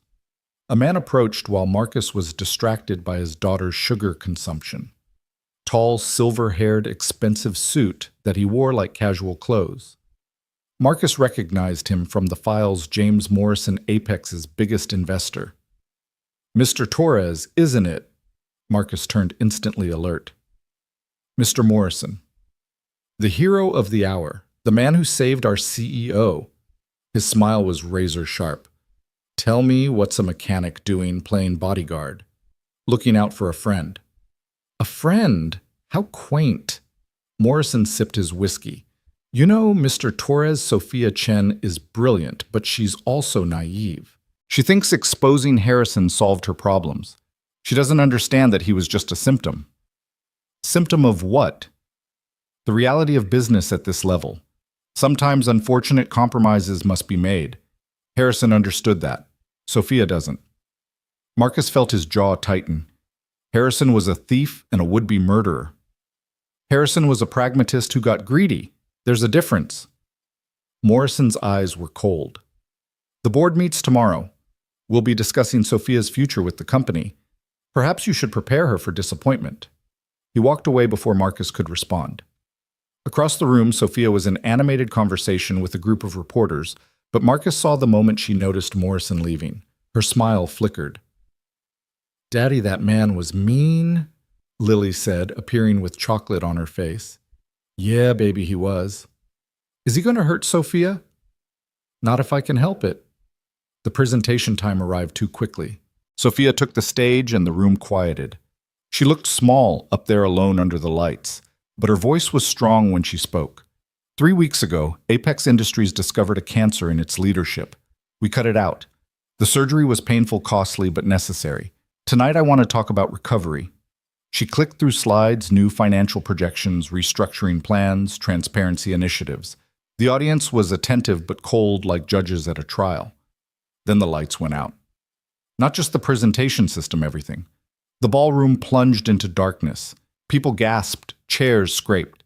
Emergency lighting kicked in a second later, casting everything in harsh red. Marcus was already moving, pushing through the crowd toward the stage. He found Sophia standing frozen at the podium. We need to go, now. But the presentation? Now, Sophia. He grabbed her hand, pulled her toward the side exit. Behind them, voices rose in confusion. Then Marcus heard something that made his blood freeze the fire alarm, but wrong somehow stuttering instead of steady. That's not a malfunction, he said. They burst into the service corridor just as smoke began seeping under the ballroom doors. Not fire smoke, something chemical, thick and white. Tear gas? Marcus identified, his eyes already starting to water. They ran down the corridor, Sophia struggling in her heels. She kicked them off without breaking stride. Behind them, Marcus could hear coughing, shouting, chaos. Lily. Marcus's heart stopped. His daughter was back there. She's with Rachel. Sophia gasped. Rachel took her out for ice cream during the presentation. Remember? Relief flooded through him. Rachel had insisted, saying Lily didn't need to sit through boring business talk. Thank God for overprotective lawyers. They reached a service elevator, but it was dead. The stairs then. They climbed Sophia's dress tangling around her legs. She hiked it up to her knees and kept going. Who would do this? She panted. Someone who wanted to send a message. They emerged on the roof, Denver spreading out below them in a tapestry of lights. The night air was sharp cold, clearing the chemicals from their lungs. Marcus pulled out his phone, called Rachel. Where are you? Ice cream shop on 16th. We saw emergency vehicles heading toward the hotel. What happened? Someone gassed the presentation. We're okay. Stay where you are. Marcus. He heard Lily's voice in the background. Is Daddy okay? I'm fine, baby, call. He called out. Stay with Rachel. I'll be there soon. He hung up, turned to find Sophia sitting on an air conditioning unit, her dress torn, makeup smeared, looking nothing like the polished CEO from an hour ago. This is never going to end, she said quietly. Harrison's in jail, but his allies aren't. They won't let me rebuild. They'll destroy everything first. So we don't let them. She laughed bitterly. How I played by the rules, Marcus. I exposed the corruption, went through proper channels. And look what it got me. Then stop playing by their rules. She looked up at him. What are you suggesting? I'm suggesting we stop reacting and start acting. You know who these people are. Morrison, the others. You have dirt on them. Harrison couldn't have operated alone. Knowing and proving are different things. In court, maybe, but we're not in court. The roof access door banged open. 3 men in tactical gear emerged, faces covered. Not police. Their movement was too aggressive, too focused. Marcus stepped in front of Sophia, but she grabbed his arm. Wait, she said. One of the men pulled off his mask. Marcus recognized him, one of Harrison's mercenaries from the cabin. Ms. Chen, the man said, we need to talk. Since when do Harrison's hired guns want to talk? Since Harrison stopped paying us. The mercenary's smile was humorless. And since we discovered he was planning to eliminate us after we eliminated you, loose ends and all that. What do you want? Employment. You're going to need security, real security. We're offering our services. Marcus stepped forward. You tried to kill her. We tried to complete a contract, nothing personal. The mercenary looked at Sophia. Ms. Chen, you're about to be in a war. The people Harrison was protecting, they can't afford to let you win. You need soldiers. I don't hire killers. Then you'll lose. The mercenary was blunt. Morrison's already arranged for the board to vote you out tomorrow. After that criminal charges, they'll claim you orchestrated everything with Harrison, that you were partners. They have judges who'll make it stick. Sophia's face paled. That's impossible. Ma'am, these people own impossible. They buy it wholesale and sell it retail. He pulled out a phone, showed her something on the screen. Security footage from tonight. Edited. Shows you setting the gas canisters. The video was convincing. Sophia entering a service room handling what looked like the devices. It was fake, had to be, but it looked real. This goes live tomorrow, unless you disappear tonight, the mercenary said. Take a buyout sign and NDA vanish. That's Morrison's offer. And if I refuse, then you go to prison, and everyone who helped you goes with you. His eyes flicked to Marcus. Everyone. The threat to Marcus was clear, but more than that, the threat to Lily. These people would destroy a child's father to make a point. I need time to think, Sophia said. You have until dawn. After that, the video goes wide. The mercenary and his team left the way they came. Marcus and Sophia stood alone on the roof, the city lights below seeming suddenly cold. We have to run, Sophia said. Take Lily and run. I'll give you money. No. Marcus, you don't understand. They'll destroy you. Your daughter will grow up knowing her father ran when things got hard. That's not happening. This isn't your fight. It became my fight the moment they threatened my kid. Marcus pulled out his phone. And now we make it theirs. He called a number he hadn't used in years. It rang 3 times before a gravelly voice answered. Christ, Marcus, this better be important. Tommy, it's important. I need the crew. A pause. The crew hasn't existed for 5 years. It does tonight. Usual place, 1 hour. This about what's on the news? The gas thing at the Brown Palace. Yeah. Shit. All right, I'll make calls. Marcus hung up, turned to find Sophia staring at him. The crew. Some friends from my misspent youth. People who know how to handle problems outside the system. Marcus, I can't ask you to. You're not asking, I'm telling. These people want a war fine, but they're not going to like how we fight. They made their way off the roof down through the chaos of evacuation. The hotel was swarming with real police now, firefighters, EMTs treating people for gas exposure. In the confusion, no one noticed them leave. The ice cream shop was closed, but Rachel had kept it open with what must have been a substantial cash offer. Lily ran to Marcus the moment he entered, throwing her arms around his waist. Daddy, there were fire trucks and everything. I know, baby. Pretty exciting, huh? Was it bad guys again? Marcus met Sophia's eyes over his daughter's head. Yeah, but we're handling it. Rachel pulled them aside while Lily returned to her sundae. I've been making calls. Morrison's moving fast. He's got proxies buying up shares, calling in favors. By tomorrow's board meeting, he'll have control. Then we stop him tonight, Marcus said. How? By being worse than he is. The usual place was a garage in 5 Points, officially closed, but never really empty. Tommy was already there when they arrived, 6'4" of tattooed muscle, gone slightly soft but still intimidating. Others trickled in: Luis, who ran cybersecurity for banks now, but used to hack ATMs for fun. Maria, who'd become a paramedic but could still pick any lock in the city. Diego, who'd gone straight and become a cop but remembered where he came from. So, Tommy said, cracking his knuckles, we going to war with rich people? Something like that, Marcus replied. He laid out the situation. Morrison, the fake video, the threats.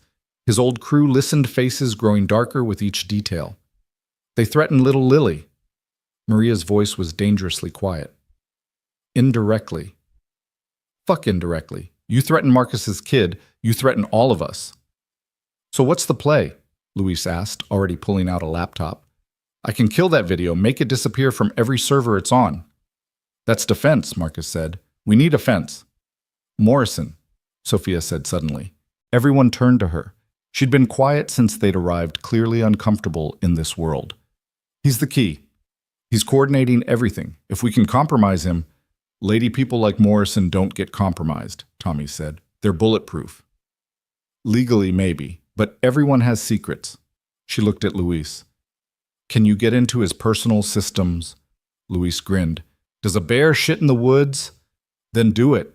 Financial records, emails, everything. That's illegal, Diego pointed out, though he was smiling. So is framing someone for terrorism, Sophia shot back.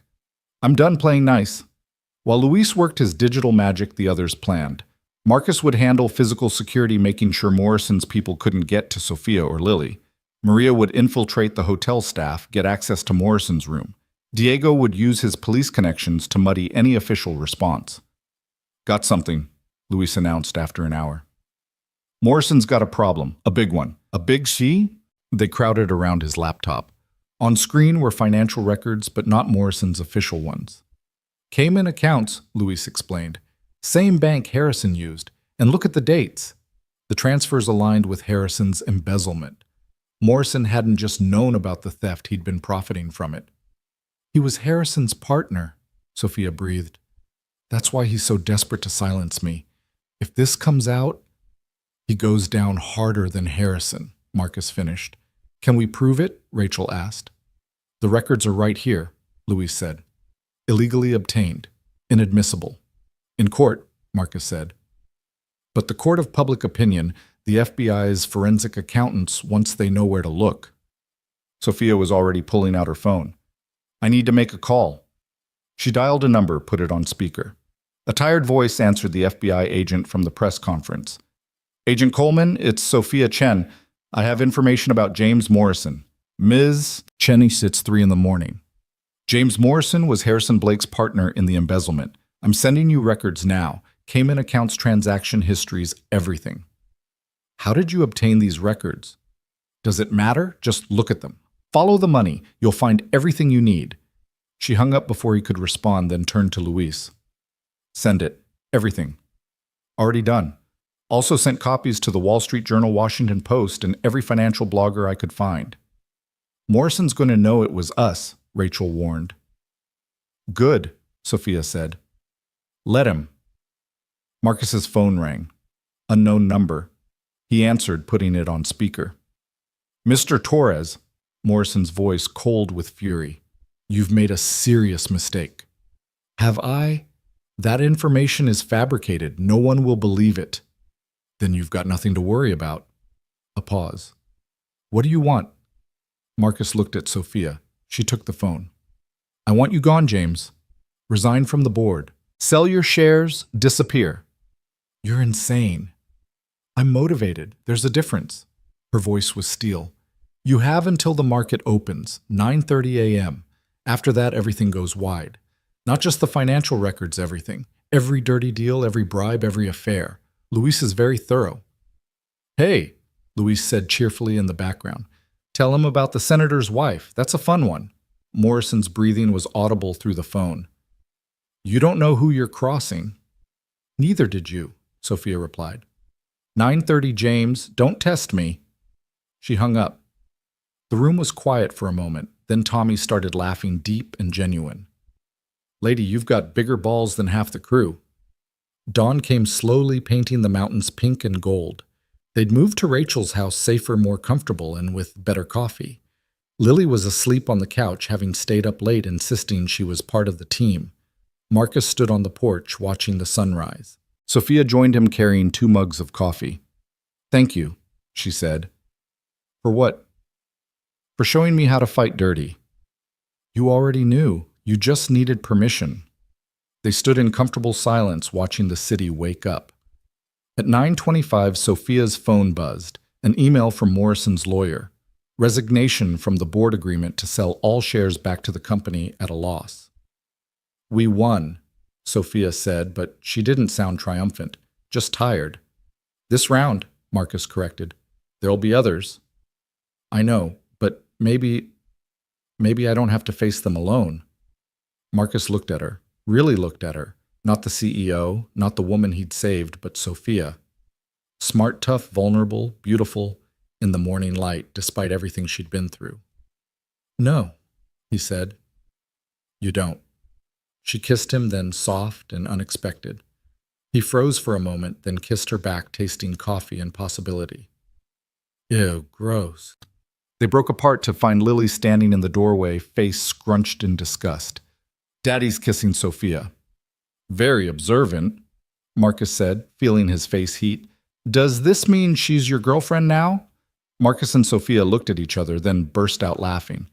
I don't know, baby, Marcus said. Maybe we should take it one day at a time. Okay, but if she is your girlfriend, does that mean we get to ride in fancy cars? Lily. What Tommy said, Sophia has 7 cars. 7. That's like more than 5. Sophia knelt down to Lily's level. How about this? You can pick which one we take to breakfast. Deal? Deal. Can we get dinosaur pancakes? I don't see why not. As Lily ran inside to get dressed, Marcus pulled Sophia close again. You know this changes everything, he said. I know. My world, your world, they don't exactly mix. Maybe that's what makes it interesting. Morrison's not going to be the last threat. I know that too. She looked up at him. But I also know I don't want to face them without you. Any of them. Marcus thought about his simple life from just a month ago. The gas station, the garage, the constant struggle to make ends meet. It hadn't been much, but it had been predictable. Safe. This, whatever this was, would be neither. Okay, he said. Okay. Okay, we do this, together, but I'm still not wearing suits every day. She laughed. Deal. Lily burst back out fully dressed, but with her shirt on backward. Ready. Let's go see the 7 cars. As they walked to the car, just Rachel's sensible sedan to Lily's disappointment, Marcus's phone buzzed. The mercenary from the roof. Offer still stands. You're going to need us. Marcus showed it to Sophia. She took his phone and typed back, You're hired, but you work for both of us, and the first rule is no killing. That's going to make our job harder, came the immediate response. Then earn your pay, Sophia typed back. She handed the phone back to Marcus. Think I'm crazy? Probably, but it's a good kind of crazy. They drove toward downtown Lily, chattering about dinosaurs and pancakes, and whether Sophia's 7 cars could transform into robots. The morning sun turned the city's glass towers into pillars of light, and for the first time in weeks, Marcus felt something like peace. It wouldn't last. Morrison was just one enemy, and there would be others. The board meeting was in 3 hours, and even with Morrison gone, the fight for Apex Industries was far from over. But right now, in this moment, with his daughter laughing in the back seat and this remarkable woman beside him, Marcus felt ready for whatever came next. 6 months later, Marcus stood in the executive conference room of Apex Industries, but this time he wasn't wearing a janitor's uniform or sneaking through ceiling tiles. He wore jeans and a button-down shirt, his compromise with corporate culture, and carried a tablet with security protocols for the company's new automotive division. The retrofit center in Commerce City is almost ready, he told the assembled board members, none of whom were the same faces from 6 months ago. We can start converting fleet vehicles to electric next month.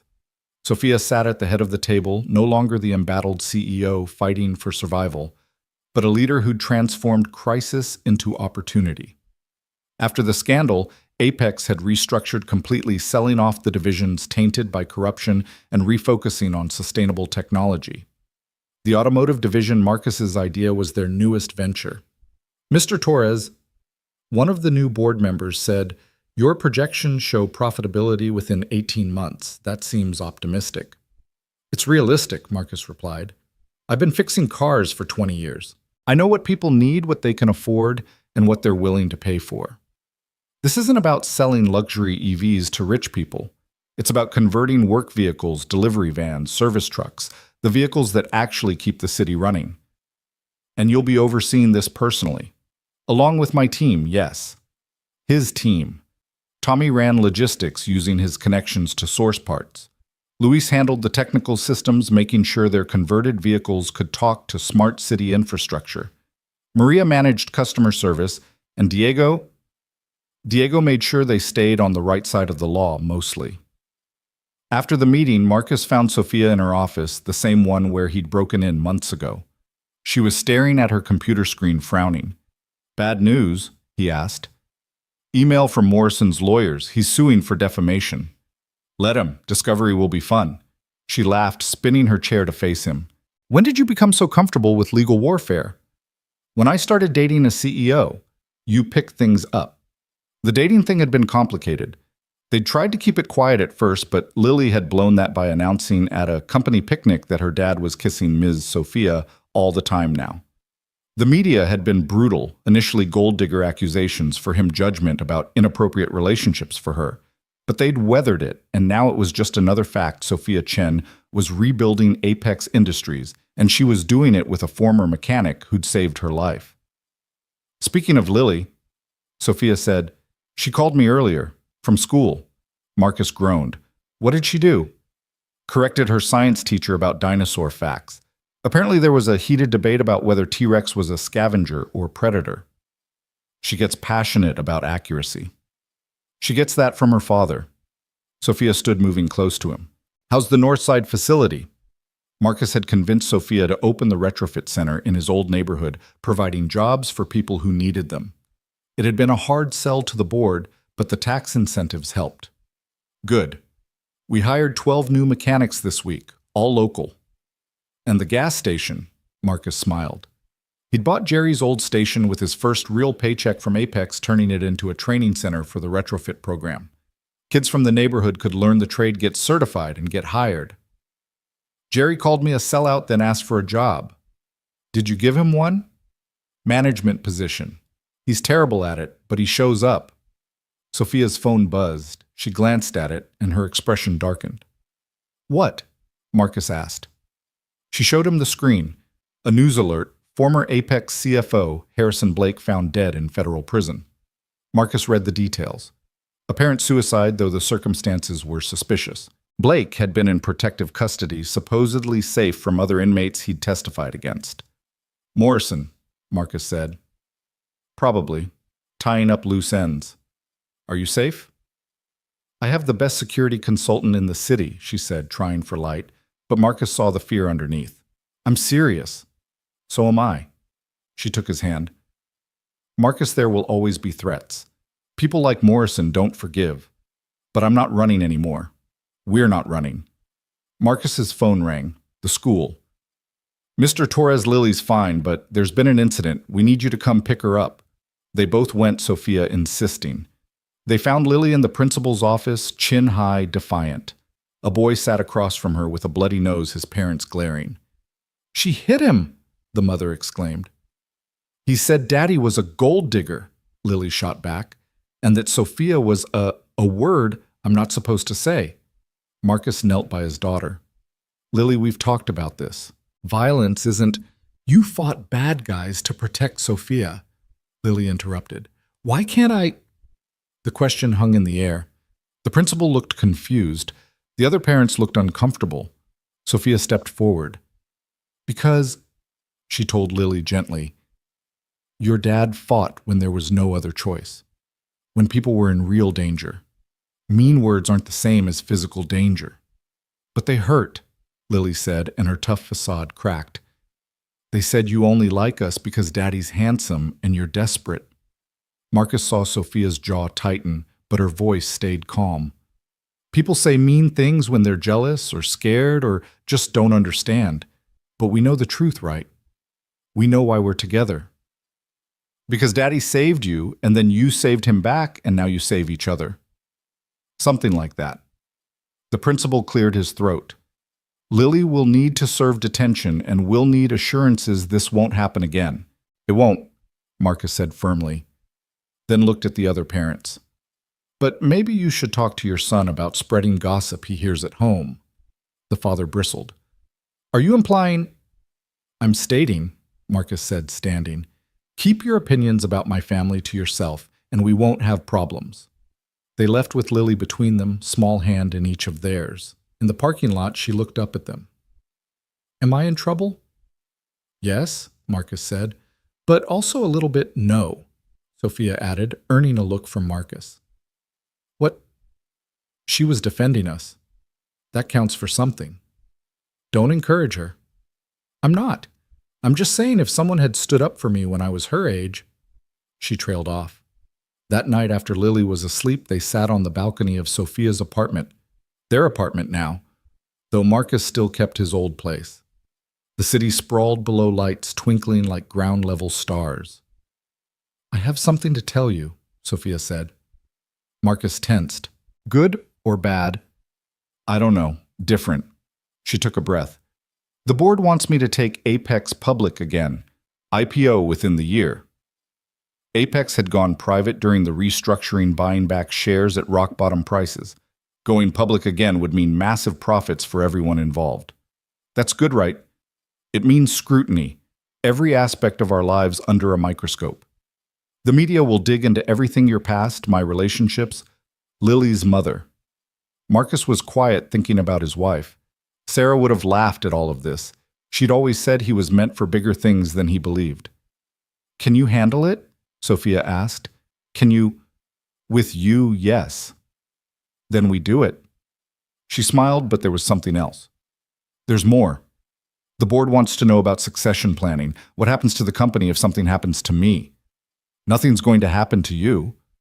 Marcus, we both know that's not guaranteed. Morrison's still out there. Others too. She turned to face him fully. I want to put you in my will. You and Lily. Everything. Marcus stared at her. Sophia, it's not about money. It's about making sure you're protected, both of you. We don't need to... You do, and I need to know you're taken care of. Please.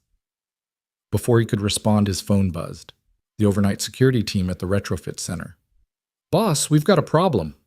They drove to the center in silence, Sophia having insisted on coming. The building was surrounded by fire trucks, smoke pouring from the main garage. Not accidental, someone had spray-painted "Remember Your Place" across the front wall. Tommy was already there, face grim. 3 cars torched, all the new equipment destroyed. Anyone hurt? Marcus asked. No, but the message is clear. Morrison, or someone like him. A reminder that the old guard hadn't forgotten.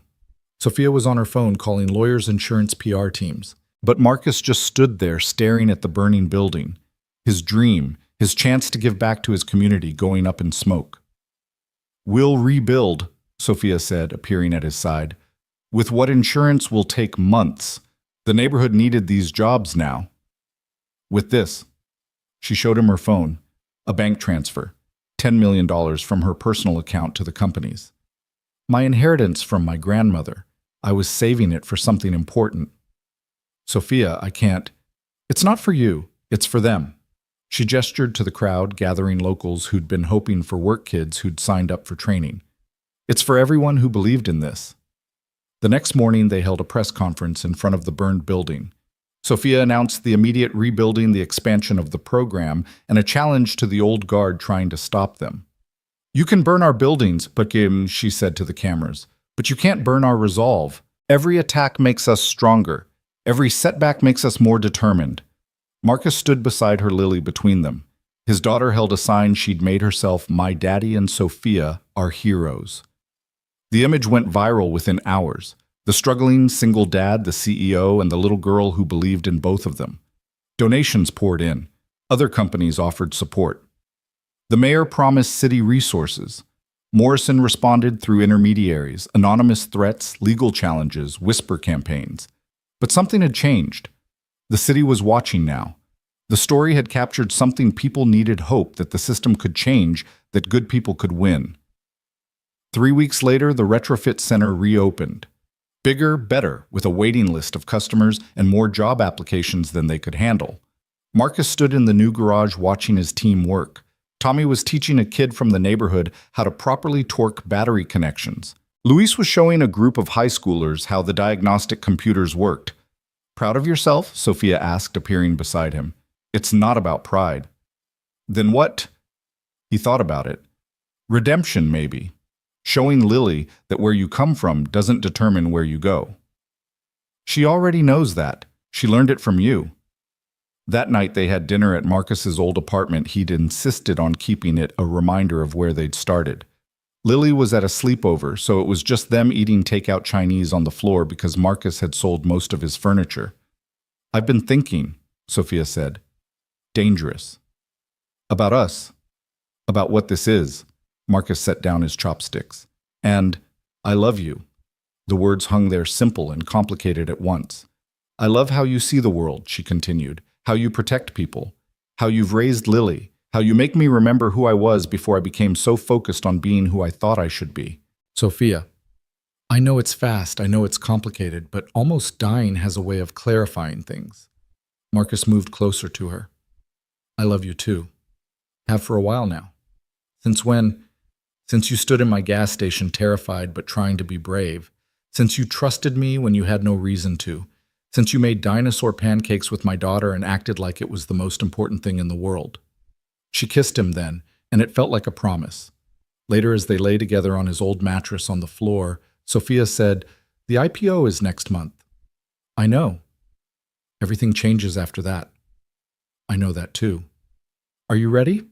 Marcus thought about the kid who'd spent his youth stealing cars and running from cops, the young father who'd held his dying wife and promised to be better, the mechanic who'd worked 2 jobs just to keep the lights on.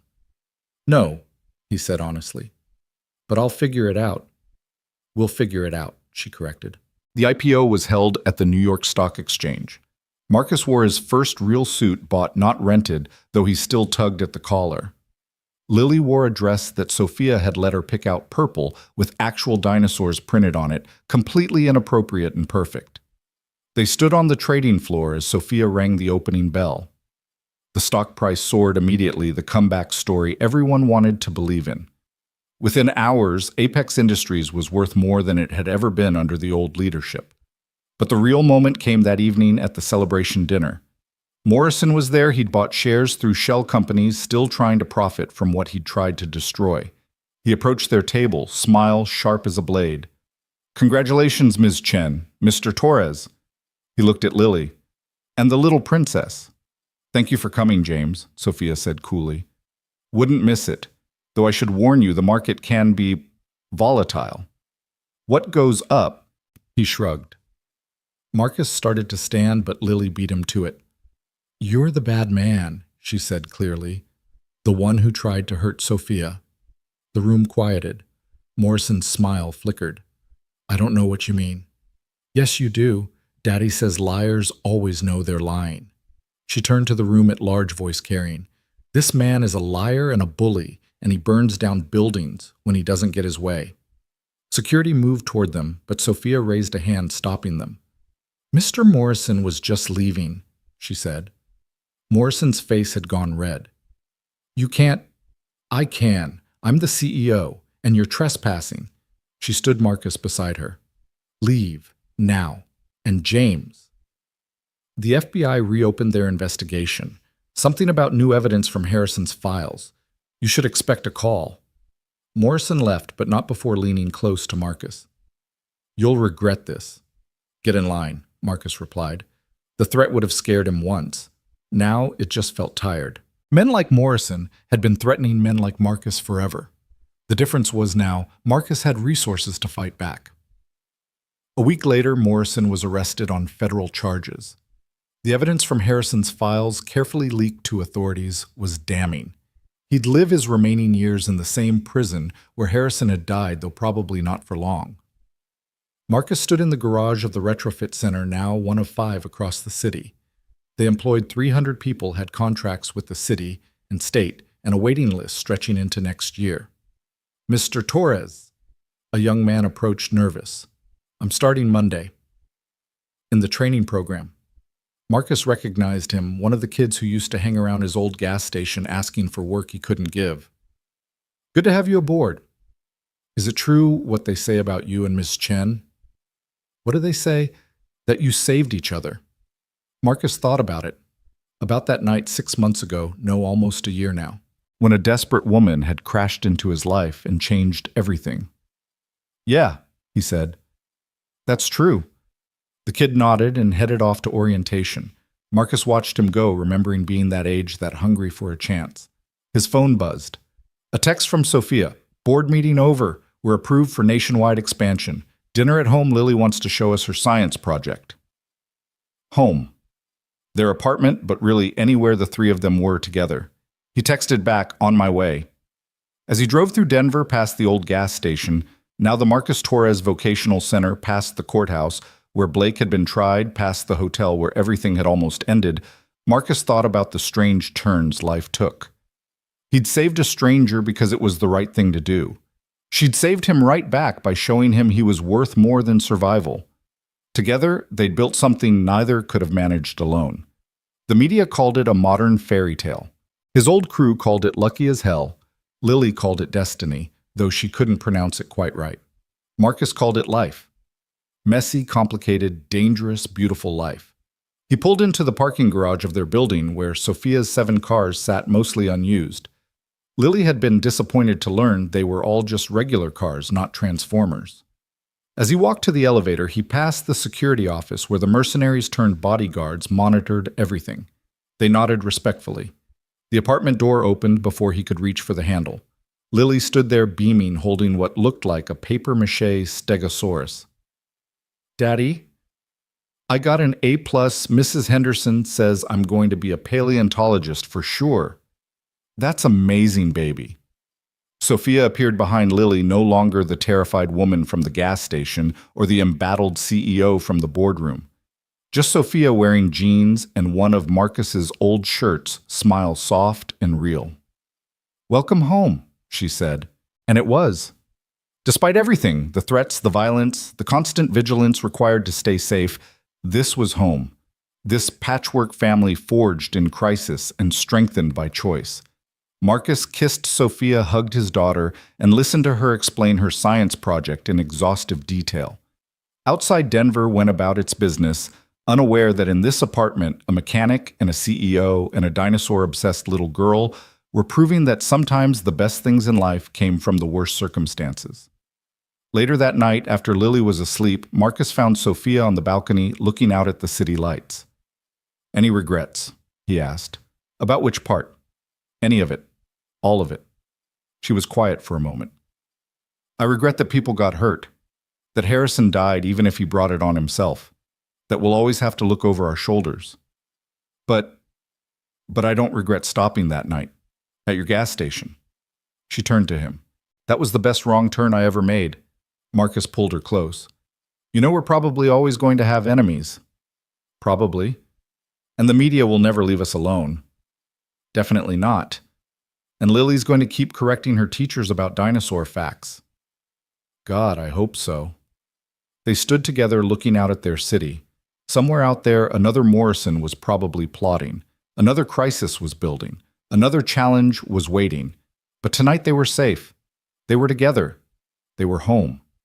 And that was enough. The news would later call it the transformation of Apex Industries, the redemption of Sophia Chen, the rise of Marcus Torres. Business schools would teach case studies about crisis management and corporate restructuring. Social media would argue about whether their relationship was real or strategic. But for Marcus, it would always be simpler than that. He'd helped someone who needed it. She'd helped him back. Together, they'd built something worth protecting. The rest was just details.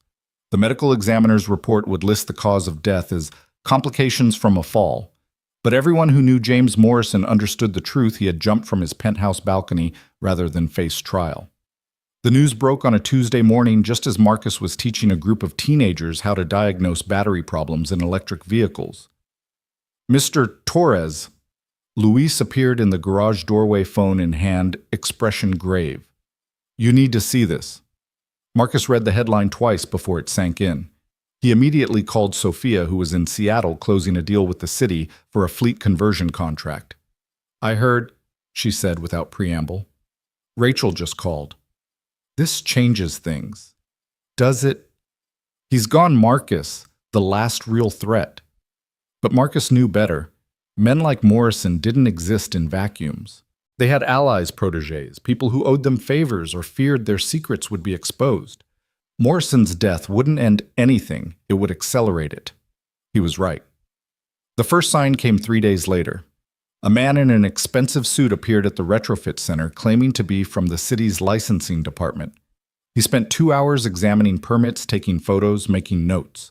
Everything was in order. Marcus had made sure of that, but the message was clear. They were being watched. The second sign was more direct. Lily's school called to say someone had tried to pick her up claiming to be a family friend. The description matched one of Morrison's former security team. The school had followed protocol, refusing to release her, but Marcus pulled her out early, anyway, his hands shaking as he buckled her into the car. Daddy, why do bad people keep bothering us? Lily asked, clutching her backpack. Because we have something they want, baby. What? Power, the kind that comes from doing the right thing. That night Marcus called a meeting, not in some corporate boardroom, but in the garage where it had all started, Tommy's place in 5 Points. The whole crew came: Tommy, Luis Maria, Diego, plus the mercenaries turned bodyguards led by a former Special Forces operator named Cole. Morrison's death created a power vacuum, Cole said, spreading photos across the workbench. These are the players trying to fill it. Marcus recognized some faces. City councilors, judges, business leaders who'd attended Morrison's parties and laughed at his jokes while taking his money. But one stood out.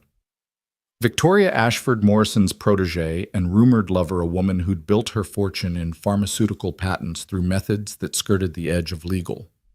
She's the immediate threat, Cole continued. She's been buying up Apex stock through shells, trying to gain enough leverage for a hostile takeover. Let her try, Sophia said from the speakerphone. We have controlling interest. Not if she can prove malfeasance, Luis interjected, pulling up documents on his laptop. She's hired investigators to dig into the Morrison situation, looking for evidence that you two orchestrated his downfall illegally.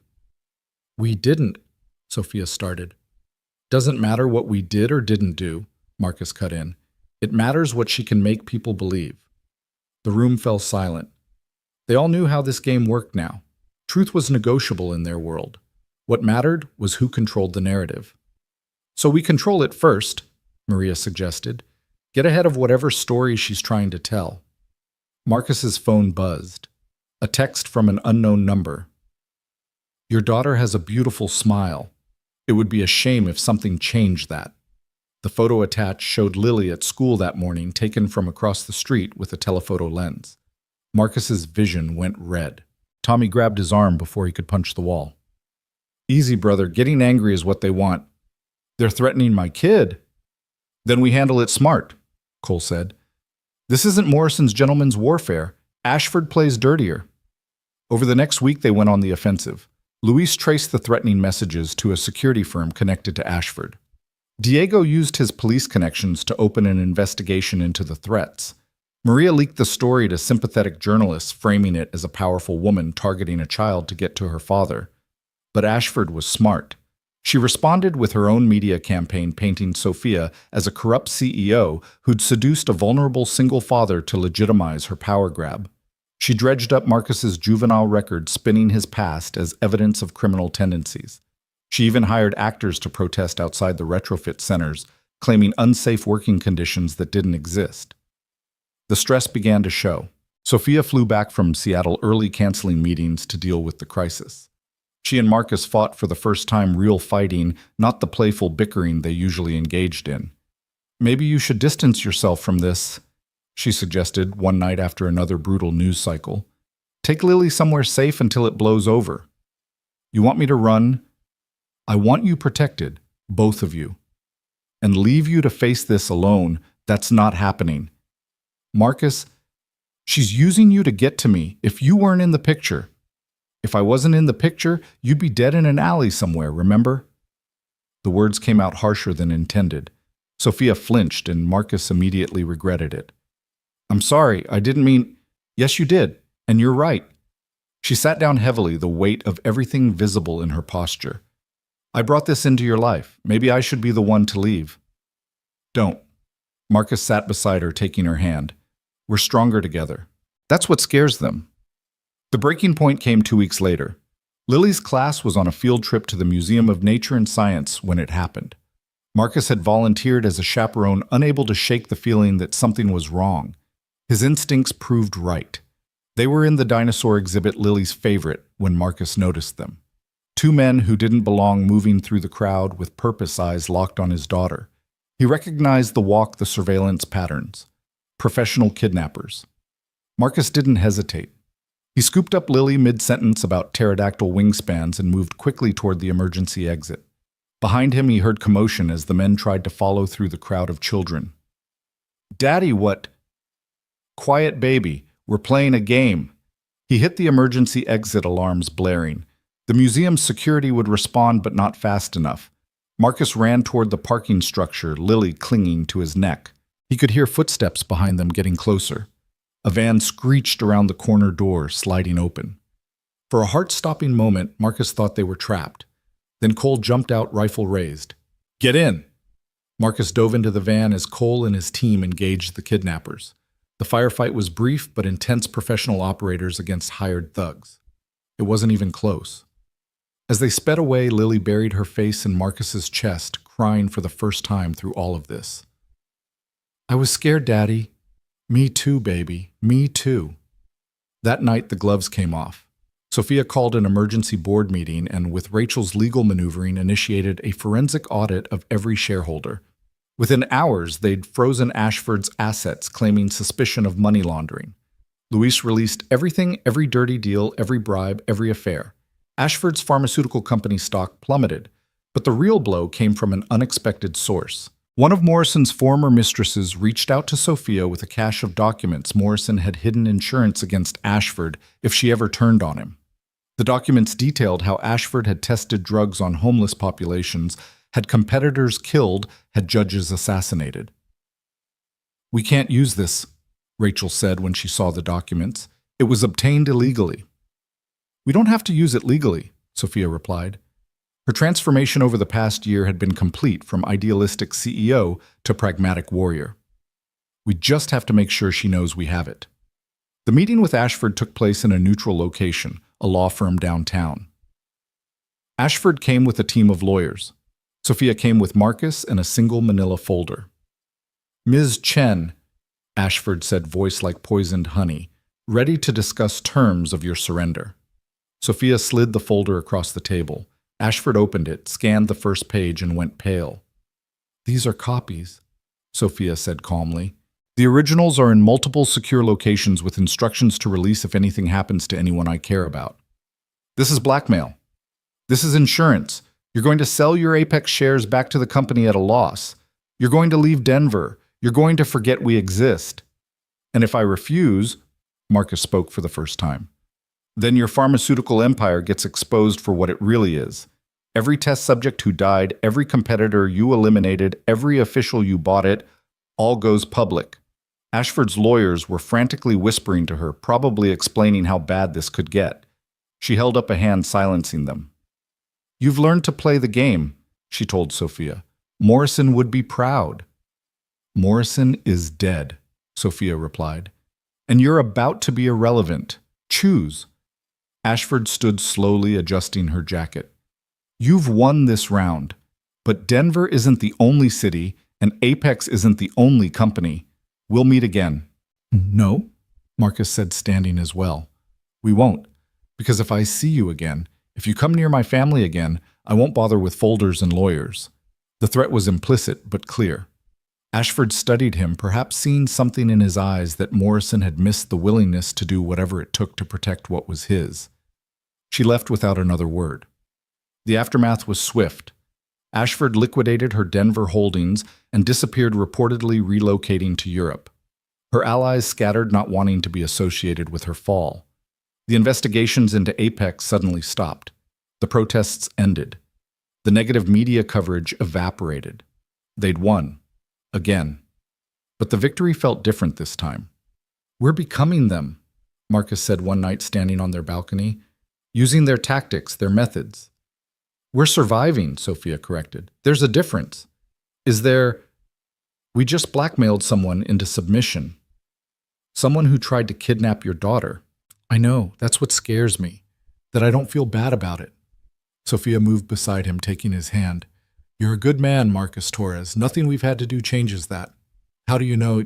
Because a bad man wouldn't be questioning himself right now. Below them, Denver went about its evening routines, oblivious to the war that had been fought in boardrooms and back alleys. The retrofit centers were thriving. The vocational program had expanded statewide. Apex's stock had recovered, and then some. From inside, they heard Lily calling out in her sleep. Not a nightmare, just one of her vivid dinosaur dreams. Marcus went to check on her, finding her sprawled across her bed, mumbling about velociraptors and pack hunting. He adjusted her blanket, kissed her forehead, and made a decision. The next morning, he resigned from his official position at Apex. I'll still run the retrofit centers, he told a shocked Sophia, but as an independent contractor, not an employee. I need distance. From the company. From what the company makes us do. Sophia nodded slowly, understanding. And from me. Never from you, but we need to separate our personal and professional lives. For Lily. For us. It was the right decision, even if it hurt. Marcus threw himself into the community work, the retrofit centers, the vocational training, the youth programs. He became the face of Apex's charitable efforts while staying removed from corporate warfare.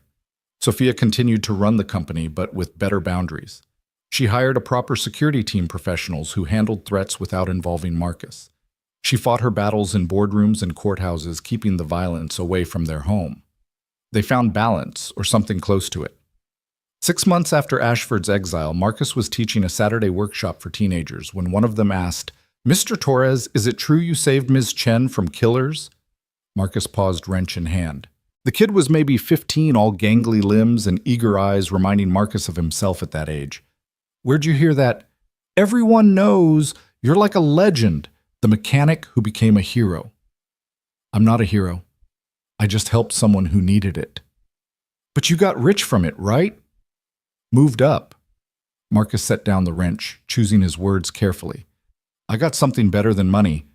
I got a purpose. A chance to make things better for people like us. That's worth more than any paycheck. The kid looked skeptical but thoughtful. They went back to working on the engine, but Marcus could see him processing, thinking about possibilities beyond the streets. That evening, there was a celebration at the original retrofit center, their 1,000th successful conversion. The mayor came media too, everyone wanting photos with the success story. Marcus stood in the background, letting his team take the spotlight.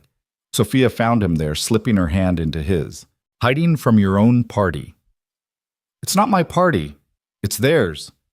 He nodded toward his team, Tommy explaining logistics to a reporter, Luis, showing off the diagnostic systems, Maria charming a group of investors. You built this. We built this. All of us. They watched Lily playing with a group of kids from the neighborhood, teaching them about dinosaurs with the same passion she brought to everything. She'd grown in the past year, taller and more confident, but still his baby girl. Any regrets? Sophia asked, echoing his question from a year ago. Marcus thought about Morrison's suicide, Ashford's exile, the threats and violence that had become part of their lives. He thought about the compromises they'd made, the lines they'd crossed, the people they'd had to become to survive. Then he looked at what they'd built: jobs for hundreds, hope for a community that had been forgotten, a future for kids who'd had none. He looked at Sophia, brilliant and fierce, and his. He looked at Lily, safe and happy and growing up with endless possibilities. No, he said finally, no regrets. The news crews were packing up when Cole approached, tablet in hand. We have a problem. Marcus tensed, but Cole shook his head. Not that kind of problem. Someone leaked the Morrison files to WikiLeaks. Everything's going wide tomorrow. Sophia paled. That'll implicate us? No, Cole interrupted. That's the thing. Every reference to you two has been scrubbed professionally. Someone wanted the corruption exposed, but you protected. They exchanged glances. Who would do that? The answer came via an encrypted email that night. Consider this a professional courtesy. Not everyone who worked for Morrison agreed with his methods. Stay safe. A friend. Marcus would never learn who their benefactor was, but the leak changed everything. Federal investigations opened into dozens of officials. Denver's power structure reshifted completely. And Apex Industries, as the company that had stood against the corruption, saw its reputation soar. We really did win, Sophia said, reading the news coverage. This round, Marcus reminded her. There's always another fight coming. But that night, there wasn't. There was just them. Marcus, Sophia, and Lily eating pizza and watching movies, being a normal family. The guards were outside. The threats were handled. The future was uncertain but promising. As Lily fell asleep between them on the couch, her head on Marcus's shoulder and her feet in Sophia's lap, Marcus realized this was what victory actually looked like. Not the destruction of enemies or accumulation of power, but this quiet moments with the people you loved, knowing you'd earned the peace, however temporary it might be. I love you, he told Sophia over their daughter's sleeping form. I love you too, she replied. Whatever comes next. Whatever comes next, he agreed. Outside, Denver slept. Tomorrow would bring new challenges, new threats, new battles to fight. But tonight, in this moment, they were just a family who'd found each other through the strangest of circumstances and held on despite everything trying to tear them apart. It was enough, more than enough. It was everything.